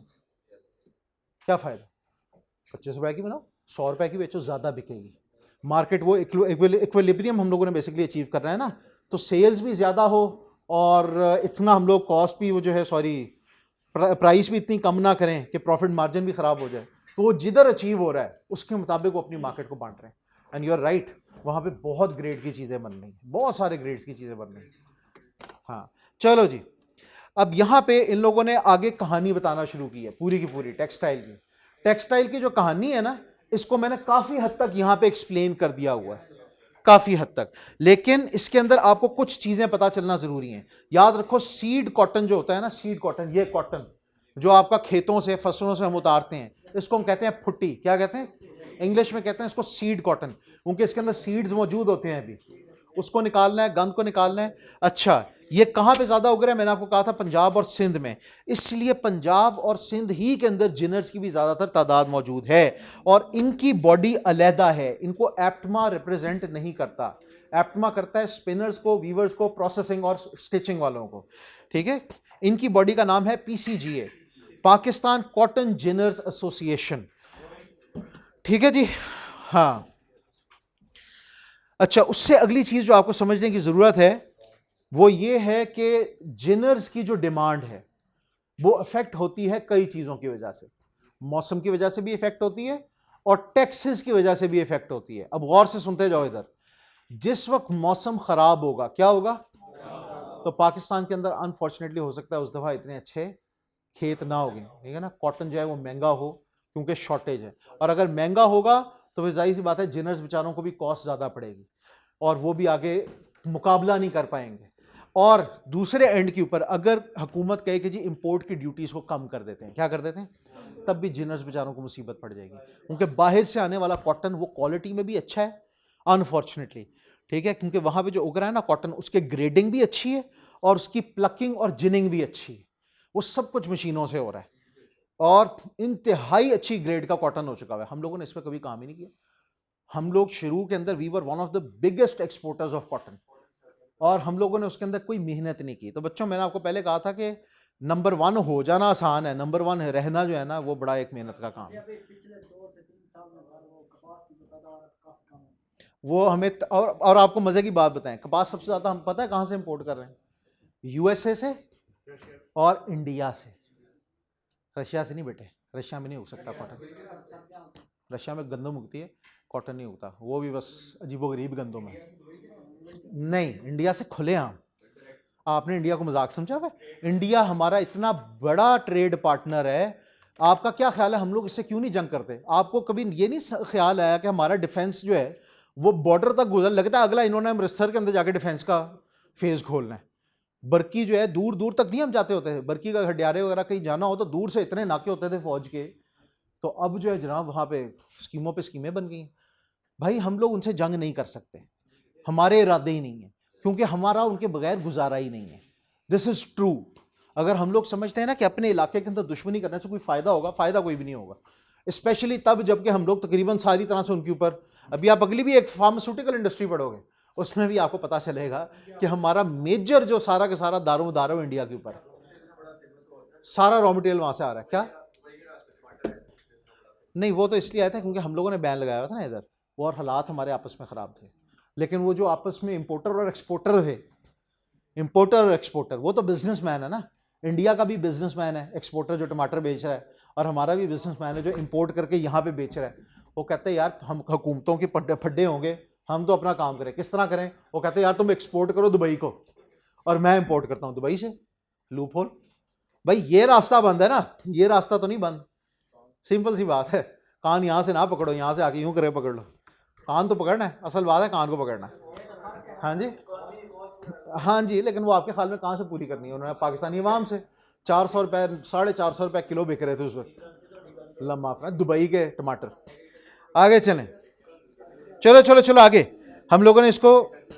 अच्छा देखो बच्चों, याद रखो पाकिस्तान मेजरली नेचुरल फाइबर्स पे काम कर रहा है। किस पे कर रहा है? हाँ, दो तरह के फाइबर्स, सिंथेटिक फाइबर्स पे भी काम हो सकता है, नेचुरल पे भी, लेकिन पाकिस्तान मेजर काम कर रहा है कॉटन पे। और कॉटन चूंकि नेचुरल फाइबर है, मौसम भी इसके ऊपर इफेक्ट डालता है, कीड़ा भी इसके ऊपर इफेक्ट डालता है, कई तरह के नेचुरल हालात इसके ऊपर इफेक्ट डालते हैं। याद रखो इस चीज को। और याद रखना जितने भी नेचुरल फाइबर्स है ना, इनकी यूजेज भी लिमिटेड होती है। क्या होती है? यूजेज। कॉटन जो है ना, कॉटन, ये शदीद गर्मी में या शदीद सर्दी में कारआमद नहीं है।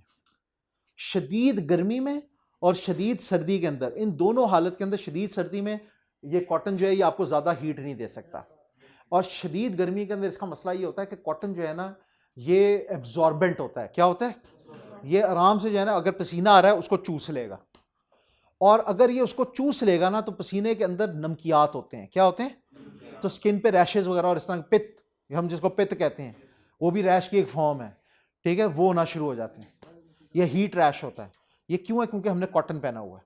कॉटन इंसान को ब्रीदेबल तो लगता है कि यार एक हवादार किस्म का मटेरियल है, लेकिन ये एब्जॉर्बेंट मटेरियल भी है, ये साथ साथ चूस भी रहा है। On the other hand polyester जो होता है ना, ये इतना इंसान को ठंडा नहीं लगता, लेकिन पॉलिएस्टर का एक बहुत बड़ा, आप समझ लो, क्वालिटी ये है कि ये आपके जो ह्यूमिडिटी होती है, या फिर जिसको आप कहते हो कि बेसिकली मॉइस्चर होता है, इसको ये ट्रैप कर लेता है। क्या कर लेता है? इसलिए जितने भी आपके स्पोर्ट्समैन होते हैं ना, इनकी यूनिफॉर्म हमेशा पॉलिएस्टर की बनी होती है, कभी भी कॉटन की नहीं होती, या उसका ब्लेंड होता है। ठीक है, जितने भी आपकी किट्स वगैरह होती हैं क्रिकेट वगैरह की और फुटबॉल वगैरह की, ये हमेशा कभी कॉटन की नहीं होती, ये या मिक्स होता है या पॉलिएस्टर होता है।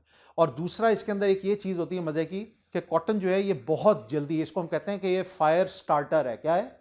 हाँ, ये प्राइमर होता है, इसको यूं आग लगती है और भड़कती है ज़बरदस्त किस्म की। लेकिन वूल और पॉलिएस्टर, पॉलिएस्टर मेल्ट करता है। क्या करता है? हाँ, पॉलिएस्टर जो है ना, उसको आग उस तरह से नहीं लगती, पॉलिएस्टर मेल्ट करता है। इसको हम फायर रिटार्डेंट, वूल जो है ये भी मेल्ट करता है। वूल को आग लगेगी लेकिन उसी वक्त बुझ भी जाएगी, पिघल सा जाएगा, एकदम से खत्म हो जाएगा। हाँ जी, हाँ। तो कॉटन के ये नुकसानात हैं कई तरह के। बहरहाल सबसे बड़ा नुकसान इसका ये है कि ये मौसम पे डिपेंडेंट है। क्या है? और अगर खुदा ना खास्ता बारिशें वक्त पे ना हो, धूपें वक्त पे ना निकलें, तो हम लोग ये प्रोड्यूस नहीं कर सकते। पेट्रोल इस पर डिपेंडेंट नहीं है। आप पेट्रोल लाएं, उसको रिफाइन करें, सर्दी में करें, गर्मी में करें, नोबडी केयर्स। वो सारा कुछ इंडोर प्रोसेस है, वो वहां पे ही उगना है। ठीक है ना? पॉलिएस्टर। चलें, इसी की वजह से जिनर्स को भी नुकसान होता है। जिनर्स को अगर आप इंपोर्ट को ऊपर टैक्स हटा दोगे तो इन बेचारों को मुसीबत, मौसम खराब हो जाएगा तो इन बेचारों को मुसीबत। ठीक है, हर जगह से इनका कंपटीशन बढ़ जाएगा। एक चीज़ अलबत्ता जहन में रखो, इन्होंने कहा कि डिमांड एंड सप्लाई जो हमारी बहुत ज़्यादा है, सॉरी, इसके अंदर कई दफ़ा बहुत ज़्यादा गैप है। जिनर्स कई दफ़ा हमारी सप्लाई को पूरा नहीं कर पाते, जिसकी वजह से हमें बाहर से मंगवाना पड़ता है। ये तब है अगर हम एक घटिया ग्रेड से लेके मीडियम ग्रेड तक का कॉटन चाह रहे हैं। हाई ग्रेड का कॉटन तो हमें हर हाल में पाकिस्तान से बाहर से ही मंगवाना पड़ता है। ठीक है, वो पाकिस्तान में उग ही नहीं रहा अनफॉर्चुनेटली। वो हमें मिडल ईस्ट से मिल जाता है, इंडिया से मिल जाता है, यूएसए से मिल जाता है। हाँ जी, नहीं, कॉटन बेल्स करते हैं, कॉटन बेल, सीड वाला नहीं, सीड कॉटन नहीं, कॉटन बेल इंपोर्ट होता है। सीड कॉटन जो है ना यार, वो तो उसको तो पैक करना मुसीबत होती है, उसको तो आपको बेल के अंदर पैक करना पड़ता है, या वो करते हैं या यार्न करते हैं, ठीक है ना, ये होता है।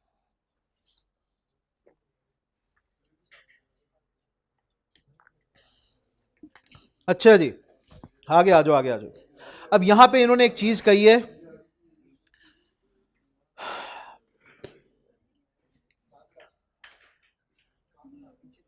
दो और तरह के मटेरियल्स हैं बच्चों, गौर से सुनो इस चीज को। आप लोगों ने कभी एक कपड़े का नाम सुना, उसको हम कहते थे, क्या कहते थे यार, नहीं नहीं, बोस्की, सुना है कभी? पता है किस चीज का बना होता है जी? नहीं, बोस्की सिल्क नहीं होता, बोस्की विस्कॉस होता है। क्या होता है? हाँ, ये एक सिंथेटिक मटेरियल है, और विस्कॉस जो है ना, ये पाकिस्तान में बिल्कुल भी नहीं बनता, बिल्कुल भी नहीं बनता। तो इस वाले इसके यार्न को आपको हमेशा इंपोर्ट करना पड़ता है, ठीक है। मिडल ईस्ट में बहुत है, हाँ, क्योंकि अगेन पेट्रोलियम। और पॉलिएस्टर जो है वो अलबत्ता पाकिस्तान में कुछ हद तक बनता है, उसमें रेयन, पॉलिएस्टर, नायलॉन, ये आपके जो इब्राहिम फाइबर्स हैं, आईसीआई पॉलिएस्टर वाले हैं, गैट्रॉन वाले हैं, ये लोग बनाते हैं, ठीक है। अच्छा जी पाकिस्तान में सबसे महंगा कपड़ा कौन सा है? बेटे, नहीं, बहुत सारे हैं, कॉटन की भी कई वैरायटीज़ बहुत महंगी है, लेकिन दुनिया का सबसे महंगा कपड़ा जो है ना वो वूल है। उसमें इसको हम कहते हैं विकोनिया वूल। विकोनिया वूल मेरे ख्याल में इस वक्त $3,000 से 4,000 का एक यार्ड है, एक, और ये रॉ विकोनिया वूल है, यानी कि अभी इसके ऊपर आप अपनी मर्जी का कोई अभी स्टिच टुच कुछ नहीं है, बस ये रॉ कपड़ा है विकोनिया वूल का। $3,000 से 4,000 निकालो ना एक यार्ड के लिए, मेरे जैसे बंदे का तो कपड़ा बनाते बनाते लग पता जाएगा। जी बच्चे, नहीं, सिल्क इतना महंगा नहीं है। सिल्क किसी दौर में, आज से कई सदियों पहले, उसकी बड़ी एक डिमांड थी, और उसकी मोनोपोली चाइना की मुसलमानों ने तोड़ी, मुसलमानों ने वहां से उसको स्मगल किया, ठीक है। हाँ, मुसलमानों के अंदर एक सुन्नत है कि वो असा लेते थे साथ। असा समझते हो क्या होता है? असा हर नबी की सुन्नत है, हर नबी की कुछ सुन्नतें रही हैं, एक कुछ ऐसी सुन्नतें हैं जो जनरल सुन्नतें हैं सारे नबियों की, जिसमें से दाढ़ी भी है और असा का भी है। असा एक बेसिकली डंडे को कहा जाता है, कई दफ़ा ऊपर से वो थोड़ा सा मुड़ा हुआ होता था, ठीक है। तो तकरीबन सारे ही अम्बिया अलैहिस्सलाम ने, तकरीबन सारों ने बकरियां भी चराई हैं, और हत्ता कि हज़रत मूसा अलैहिस्सलाम का जो वाक़या था कि उन्होंने भी अपने असा को जो है बेसिकली वो सांप में अल्लाह के हुक्म से तब्दील किया था। तो ये असा जो है बेसिकली स्टिक को कहा जाता है, अ वॉकिंग स्टिक, और ये सुन्नत है, स्पेशली 40 की उम्र के बाद जो है इसको अपने हाथ में रखना, ये इंसान को इस चीज़ का एहसास दिलाता है कि भाई अब मैं जवान नहीं रहा, मौत करीब आ रही है। और दूसरा, it's an extremely useful tool. हम लोग अब चूंकि पैदल सफ़र नहीं ना करते, तो हम लोगों को शायद इस चीज़ का इतना आइडिया नहीं है। It was partly a weapon and it was partly an utility tool. तो वो हत्ता कि जिस वक्त अल्लाह रब्बुल इज़्ज़त ने हज़रत मूसा अलैहिस्सलाम से पूछा था ना, क्योंकि हज़रत मूसा अलैहिस्सलाम अल्लाह ताला से बातें भी करते थे, से पूछा था कि बताओ ये तुम्हारे हाथ में क्या है, तो उन्होंने पूरी एक लिस्ट बताई उसके फ़ायदों की, कि अल्लाह ताला ये ऐसा है। अल्लाह ताला तो जानते थे, अल्लाह ताला ने आगे उनको एक सबक बताना था। तो कहते अल्लाह ताला ये ऐसा है, ये बड़े फ़ायदे की चीज़ है, इससे मैंने कई दफ़ा बकरियों के लिए पौधे वो पत्ते नीचे करना है तो मैं ऐसे ही खींच लेता हूँ, कई दफ़ा मैं थक जाता हूँ इसी के ऊपर टेक लगा लेता हूँ, ठीक है ना, कई दफ़ा कोई ख़तरनाक चीज़ होती है इसी से उसको मार के भगा देता हूँ। फ़ायदे गिना रहे थे, तो अल्लाह ताला ने कहा भाई इसमें फ़ायदा भी मैं ही डालने वाला हूँ ना, इसको फेंको ज़मीन पे। फेंका तो इतना बड़ा अज़दा बन गया, वो घबरा के भागे, जिस चीज़ को अभी वो इतनी लिस्ट गिनवा रहे थे फ़ायदों की। तो अल्लाह ताला ने उनको बताया कि भाई फ़ायदे भी डालने वाला मैं हूँ, नुकसान भी डालने वाला मैं हूँ, अब पकड़ो इसको। हाँ, कहाँ पकड़ा, अल्लाह का हुक्म था ना, तो पकड़ना तो था, तो दुम की तरफ जाना शुरू हो गया, दुम से पकड़ूंगा, अगर आप मुंह से पकड़ो इसको। अब पकड़ा, वो साथ ही ऐसा बन गया। कहते तो नुकसान को भी, नुकसान के हालात को भी फ़ायदे में बदलना वो भी मेरा काम है, फ़ायदे के हालात को नुकसान में बदलना ये भी मेरा काम है। तो ये यकीन अल्लाह ताला ने अपने नबी का बेसिकली पैदा करवाया। तो उस असा की बात हो रही है, तो मुसलमानों ने क्या किया, और मुसलमान भी चीते ही थे ना हर लिहाज से, उन्होंने असा को ना हॉलो किया, क्या किया, खोखला, उसके अंदर उन्होंने सिल्क वर्म जो होता था ना उसके अंडे पूरे भर लिए, और उसके ऊपर वो पूरी चेकिंग होती थी कि सिल्क जो है ना उसकी कहीं भी दुनिया के अंदर कहीं फैल ना जाए। चाइना इस मामले में बड़ा वो था। क्या चीज? हाँ हाँ, तो मुसलमानों ने इस तरह उसको स्मगल किया ना मैं आपको यही तो बता रहा हूँ। मुसलमान जो है ना, मुसलमान जिस वक्त चाइना में गए हैं, आज तक वहाँ पे 40 करोड़ के करीब मुसलमान मौजूद हैं। पता है आपको इस चीज़ का? बताया हुआ शायद मैंने आप लोगों को पहले। बहरहाल हाँ जी, 40 करोड़। एक मजाक नहीं, ये जो उगर मुस्लिम्स के खिलाफ सारा कुछ हो रहा है वो किसी वजह से हो रहा है, जो कोई छोटी चीज़ नहीं। मैं तो इन लोगों से मिला हुआ हूँ, आई नो देयर स्टोरीज। तो वो बड़े टफ कौम है। लेकिन ये किस दौर में मुसलमान हुए थे? मुसलमान ट्रेडर्स की वजह से मुसलमान। यार यहाँ पे जमात किस वक्त है? बस फिर हम लोग ये टेक्सटाइल को मुका के चल रहे हैं। चलें जी, स्पिनिंग के अंदर आप लोगों ने जहन में रखना है कि स्पिनिंग जिस वक्त होती है ना, स्पिनिंग में एक चीज़ समझने की ज़रूरत है कि जिस वक्त हम लोग कॉटन से धागा बनाते हैं तो स्पिनिंग मिल्स जो हैं उसके पूरे प्लान को कहते हैं स्पिन प्लान। क्या कहते हैं? हाँ, और मैंने शायद ये आप लोगों को पहले भी बताया था कि हमेशा हम लोग एंड रिजल्ट से इसको रिवर्स इंजीनियर करते हैं। वो उनको बताते हैं कि भाई कितने आपने स्पिंडल्स बनाने हैं। क्या बनाने हैं? हाँ, बेसिकली इसको नापा जाता है स्पिंडल्स के अंदर, इसको नापा जाता है बेल्स के अंदर। किसमें? इसको नापा जाता है यार्न के स्पिंडल्स में। बेसिकली वो रील नहीं जिसको हम कहते, रील का तो बताया ना किसको कहते हैं?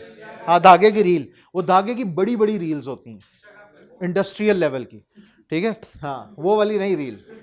अगली चीज वीविंग जो है बच्चों, यहां पर हम लोग बेसिकली वीविंग एक बहुत कॉम्प्लिकेटेड किस्म का सेक्शन है।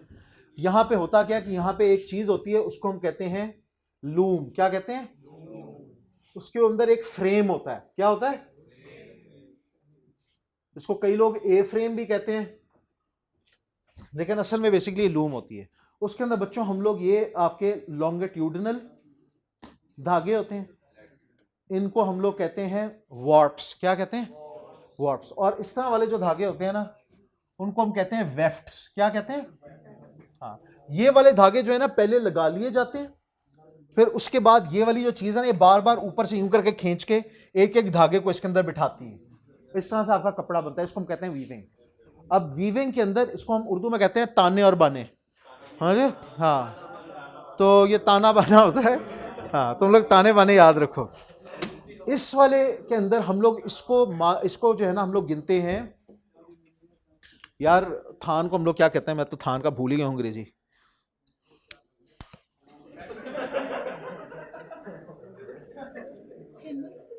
नहीं बेटा, नहीं नहीं नहीं नहीं, नहीं।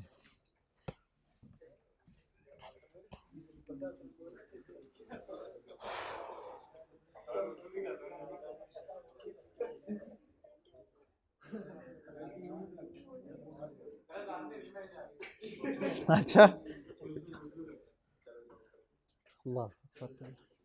अच्छा, बहरहाल इस वक्त ना मुझे बिल्कुल ही वो जहन में नहीं आ रहा नाम, लेकिन ये है कि इसका एक दूसरा तरीका होता है इसको नापने का, वो सिंपली यार्ड्स होता है। ठीक है, कि आप ये नाप लेते हो कि भाई कितने यार्ड्स बेसिकली कपड़े के बनने हैं। सिंपल तरीन तरीका। हाँ, गज जो है जिसको कह रहे होते हैं, वो कितने यार्ड्स जो हैं बेसिकली कपड़े के बनेंगे, तो वो एक तरीका होता है नापने का। बहरहाल इसके अंदर कई तरह के आपके प्रोसेसेस हैं वीविंग में। एक होता है साइजिंग का प्रोसेस। साइजिंग के प्रोसेस के अंदर ना, जिस वक्त हम लोगों ने यहाँ पे इसको धागे लगाए होते हैं ना, ये धागे, ये जो है ना यहाँ पे आ रहे होते हैं, देखो इनको और इनको हम कहते हैं एंड्स एंड पिक्स। क्या कहते हैं? Ends and picks. जितने नंबर ऑफ धागे होते हैं ना पर इंच, जितने ज्यादा धागे होते हैं उतना आपका कपड़ा फाइन समझा जाता है। क्या समझा जाता है? जाहिर सी बात है कि 1 इंच के अंदर आप ढेर सारे धागे लेके आना चाह रहे हो तो फिर धागे को पतला होना पड़ेगा, वरना तो वो उसमें नहीं पूरे आएंगे। अगर आप 1 इंच के अंदर 100 या 180 धागे लेके आना चाह रहे हो तो फिर उसको पतला धागा होना चाहिए। लेकिन अगर 1 इंच के अंदर सिर्फ 50 धागे लेके आना चाह रहे हो तो रफ सा मोटा धागा भी होगा तो चल जाएगा। ठीक है, ये इसलिए कई दफ़ा जो है ना हम लोग उससे नंबर पूछ रहा हूँ, कहते हैं ये सुपर 180 है, ये सुपर 200 है। वो बेसिकली क्या, वो सुपर एम ही लगाया होता है उन लोगों ने, वो 180 200 ये गिनने वाली चीज़ होती है। लेकिन एक और भी चीज़ इनमें रखो, जितना फाइन कपड़ा होता चला जाएगा उसका, वो कई दफ़ा ना एक बेचारा नया नया बंदा होता है, वो कहते हैं यार ज़्यादा फाइन कपड़ा, ज़्यादा फाइन। नहीं, हमेशा ज़्यादा फाइन अच्छा नहीं होता। कई दफ़ा उसकी फॉल उतनी अच्छी नहीं होती। मिसाल के तौर पे आपने एक सूट खरीदना है और इंतहाई फाइन कपड़े का, वो हर थोड़ी देर के बाद ना ऐसे स्क्रिम्पी होकर ना ऊपर हो जाएगा। भाई आपको उसकी फॉल भी चाहिए, थोड़ा सा वेट चाहिए उसका। ठीक है, तो वो भी आपने उसके साथ मुताबिक देखते हैं। मीडियोकर रेंज का जो होता है वो अच्छा होता है। चलो जी, उसमें फाइननेस भी होती है, उसका फॉल भी अच्छा होता है। चलो जी, ये सारा कुछ लगा के, तो जिस वक्त कपड़ा बन जाता है तो फिर बच्चों इसका एक प्रोसेस आता है, उसको कहते हैं फोल्डिंग का प्रोसेस। क्या कहते हैं? फोल्डिंग का प्रोसेस। कपड़ा जहां पर भी बन रहा है ना, गौर से सुनो, कपड़ा जहां पर भी बन रहा है, चाहे वीविंग की स्टेज पे है, चाहे वीविंग के बाद प्रोसेसिंग। प्रोसेसिंग के अंदर क्या होता है? Dyeing and printing. क्या होता है? हर स्टेज के बाद उसकी फोल्डिंग की भी स्टेज होती है। आप कहोगे ये क्या स्टेज हुई? ये बहुत बड़ा काम है। अगर मैं यहां पे थान के थान कपड़ों के बना के यूं ही फेंकता चला जा रहा हूं, वो कपड़े को ढूंढना महाल हो जाएगा, उसको लेके जाना महाल हो जाएगा। इसका पूरा डिपार्टमेंट होता था और उस डिपार्टमेंट के अंदर इतनी ट्रेनिंग करवाई जाती थी उसको फोल्ड करने की। टाइट तरीन तरीके से थान को रैप करना है, कोई सलवट नहीं आनी चाहिए, ठीक है ना, कहीं पे कोई चीज़ जो है वो ख़राब नहीं होनी चाहिए, फोल्ड करते हुए कहीं कोई दाग नहीं पड़ना चाहिए। ये कोई मजाक नहीं है। फिर उससे स्पेस की बचत होती है, ऑर्गेनाइजेशन होती है। चलो जी, प्रोसेसिंग के अंदर आपके डाइंग एंड प्रिंटिंग आते हैं। डाइंग का मैंने आपको प्रोसेस कुछ हद तक पहले समझा दिया है किस तरह का है, ठीक है। प्रिंटिंग का भी मैंने आपको कुछ हद तक समझा दिया किस तरह का है। अलबत्ता उसके अंदर ये कुछ लफ्ज़ हैं, इनको पढ़ लो। सबसे पहला लफ्ज़ है सिंजिंग। क्या है? सिंजिंग का मतलब होता है जला देना। क्या मतलब होता है इसका? बेसिकली दाग देना। मैं आपको इसकी एग्जांपल देता हूं। कभी कोई कपड़ा इस्त्री करो ना, अगर ये स्पेशली लड़कों से कह रहे हूँ, लड़कों से गलती कई दफ़ा हो जाती है, ज़रा अपनी जोश में ज़रा ज़ोर से इस्त्री करते हैं ना, जब तो उस पर एक तकरीबन जली हुई हालत होती है। जली हुई हालत नहीं होती, वो शाइन मार रहा होता है। क्या कर रहा है? वो दिखा रहा होता है थोड़ी सी देर की बात है, अब मैं खुल जाऊंगा इसके बाद, लेकिन उसमें एक चमक आती है, एक स्मूथनेस आती है। ये है सिंजिंग। सिंजिंग की वजह से आपके कपड़े के ऊपर जो वो फालतू के धागे होते हैं ना, निकले हुए फाइन फाइन से धागे, जो आप लाइट में देखोगे तो आपको बुर नजर आएगा, बुर, वो खत्म हो जाता है। दूसरा डिसाइजिंग। डिसाइजिंग का मतलब ये, देखो बच्चों, आप लोगों ने अब उसको प्रिंट करना है ना कपड़े को, पहले तो थान का थान आया था एक स्टैंडर्ड साइज में, ये इस साइज में बना हुआ था। लेकिन फर्ज करो आप लोगों ने बेडशीट्स बनानी है। क्या बनानी है? बेडशीट। अब बेडशीट किस साइज की बनानी है? किंग साइज, क्वीन साइज, आपको प्रिंट उसके मुताबिक लेके आना है। तो इसकी सबसे पहले, हाँ क्वीन साइज बेड है, किंग साइज बेड, पाकिस्तान में सारे किंग साइज बेड होते हैं, पाकिस्तान में ये कॉन्सेप्ट नहीं है। हाँ दो साइज बेड, तो पाकिस्तान में कॉन्सेप्ट नहीं, अल्हम्दुलिल्लाह, अल्लाह का शुक्र है। बाहर आपको ऐसे ऐसे छोटे छोटे बेड मिलेंगे, आप कहोगे कि यार ये पक्की बात है डबल बेड है, या ये वैसे गलती से स्क्वायर हो गया। हाँ मैं मजाक नहीं कर रहा। हाँ जी, होता है थोड़ा सा फर्क। वो किंग साइज वाला मेरे ख्याल में विड्थ में भी शायद उतना बड़ा होता है जितना लेंथ में होता है, कोई इस तरह का हिसाब किताब होता है, यानी कि दो चौड़े चौड़े लोग भी उस पर लेट सकते हैं, ठीक है। तो ये बहरहाल, इसमें अब सुने गौर से, उसके अंदर आपने उसके साइज के मुताबिक प्रिंट करना है बच्चों। इसको हम कहते हैं डिसाइजिंग। साइडें आप काटोगे फालतू का कपड़ा, ठीक है, वरना वो क्या होगा, अगर प्रॉपर डिसाइजिंग ना हुई हो ना, ये गौर से सुनो भाई, अगर प्रॉपर डिसाइजिंग ना हुई हो तो आप जाके कोई बेडशीट खरीदोगे ना, उसकी जो एंड्स होंगे ना वो आपको सफ़ेद नजर आएंगे। ये होता है कई दफ़ा, वो आपको नजर आता है कि ओहो अच्छा ये तो सफ़ेद, ये क्यों है? वो इसलिए है क्योंकि भाइयों ने मेहनत नहीं की, ठीक है। चलें अगली चीज़, स्कोरिंग। स्कोरिंग का मतलब होता है कि आप उस कपड़े को ना एक तरह का उबालते हो। क्या करते हो? उस स्कोरिंग की वजह से उसके अंदर से उसका तेल शेल जो है उठ जाता है, क्योंकि कॉटन के नेचुरली तेल होते हैं, मैंने आपको बताया था। ब्लीचिंग से उसके अंदर एक पिलाहट होती है कॉटन के अंदर, जो कि ख़त्म हो जाती है, प्रॉपर सफ़ेद हो जाता है। उस प्रॉपर सफ़ेद की वजह से उसके ऊपर रंग जो है वो प्रिडिक्टेबल होता है। क्या होता है? प्रिडिक्टेबल होता है, यानी कि ब्लू ब्लू ही रहेगा, ग्रीन नहीं बनेगा, ठीक है। हाँ, येलो के साथ मिलके, तो ये हरकतें नहीं होंगी। तो जिस तरह का रंग आपने प्रिडिक्ट किया होता है उसी तरह का रंग आता है। फिर उससे अगली चीज़ आपकी डाइंग का प्रोसेस है, वो आपको बताया। प्रिंटिंग का प्रोसेस मैं बता चुका हूँ। फिर आती है फिनिशिंग। फिनिशिंग वो है जो मैंने आपको बताया था कि आप पूरी तरह से जो है ना उसका लुक इंप्रूव करने की कोशिश करते हो। इसमें आयरनिंग शायरनिंग सारा कुछ, सर आ जाए, हाँ आयरनिंग वगैरह ये सारा कुछ आ जाता है उसके अंदर। इस प्रोसेस के बाद एंड का प्रोसेस देखो, फिर से फोल्डिंग आ गया। फोल्डिंग के प्रोसेस को हर जगह पे अहमियत हासिल है। अगर फोल्डिंग आपने ना करवाई ना इधर भी, तो अगेन वही वाला मसला होगा जो मैंने आपको पहले बताया था कि चीजें गायब हो जाएंगी और फिर बाद में मिलेंगी नहीं। अच्छा जी, यहां से कहानी आती है आपकी अगली स्टेज पे। प्रोसेसिंग में डाइंग प्रिंटिंग खत्म हो गई है, स्टिचिंग पे आ जाओ। अब आपने गारमेंट्स बनाने हैं ना, मैंने आपको कहा था मैक्सिमम पॉसिबल अगर हम लोगों ने फायदा उठाना है तो हमें मैक्सिमम पॉसिबल सप्लाई चेन्स को इंटीग्रेट करने की जरूरत है, चाहे डाउनस्ट्रीम हो चाहे अपस्ट्रीम हो, ठीक है। और मैंने आपको कहा था अपस्ट्रीम जिस वक्त हम लोग जाते हैं तो हम कॉस्ट बचा रहे हैं। क्या कर रहे हैं? एक टाइम आता है कॉस्ट मजीद बचाने के काबिल नहीं हम रहते। अब आपको प्राइस बढ़ाने की ज़रूरत है। प्राइस किस तरह बढ़ेगी? जितना आप कस्टमर के करीब होते चले जाओगे उतना ज़्यादा आप हाँ प्राइस स्लैब बढ़ा सकते हो। तो अब आप कोशिश करते हो कि यार हम लोग गारमेंट्स की तरफ जाएं। गारमेंट्स की industry just like ginning industry is a very variable industry. यहाँ पर बड़े लेवल पे भी काम हो रहा है, छोटे लेवल पे भी काम हो रहा है। यानी कि स्टिचिंग कटिंग स्टिचिंग वगैरह के जो काम है ये बड़े हाई लेवल के इंडस्ट्रियल लेवल के ऊपर भी काम हो रहे हैं, कॉर्पोरेट लेवल पे, और बिल्कुल कॉटेज वाले के ऊपर भी काम हो रहे हैं, जहाँ पे आपके छोटे दर्जी वगैरह बैठे हुए हैं और ये सारा काम हो रहा है। वो कपड़ा खरीद लेते हैं और उसके बाद कटिंग और स्टिचिंग और ये सारे के सारे काम करते हैं। इंडस्ट्रियल लेवल के ऊपर अलबत्ता बच्चों चेंजेस बहुत ज़्यादा आ चुकी हैं, क्योंकि मैस ग्रेड के ऊपर काम होना है, इसलिए कटिंग की स्टेज हो, स्टिचिंग की स्टेज हो, इसमें बड़े हाई लेवल के काम शुरू हो गए।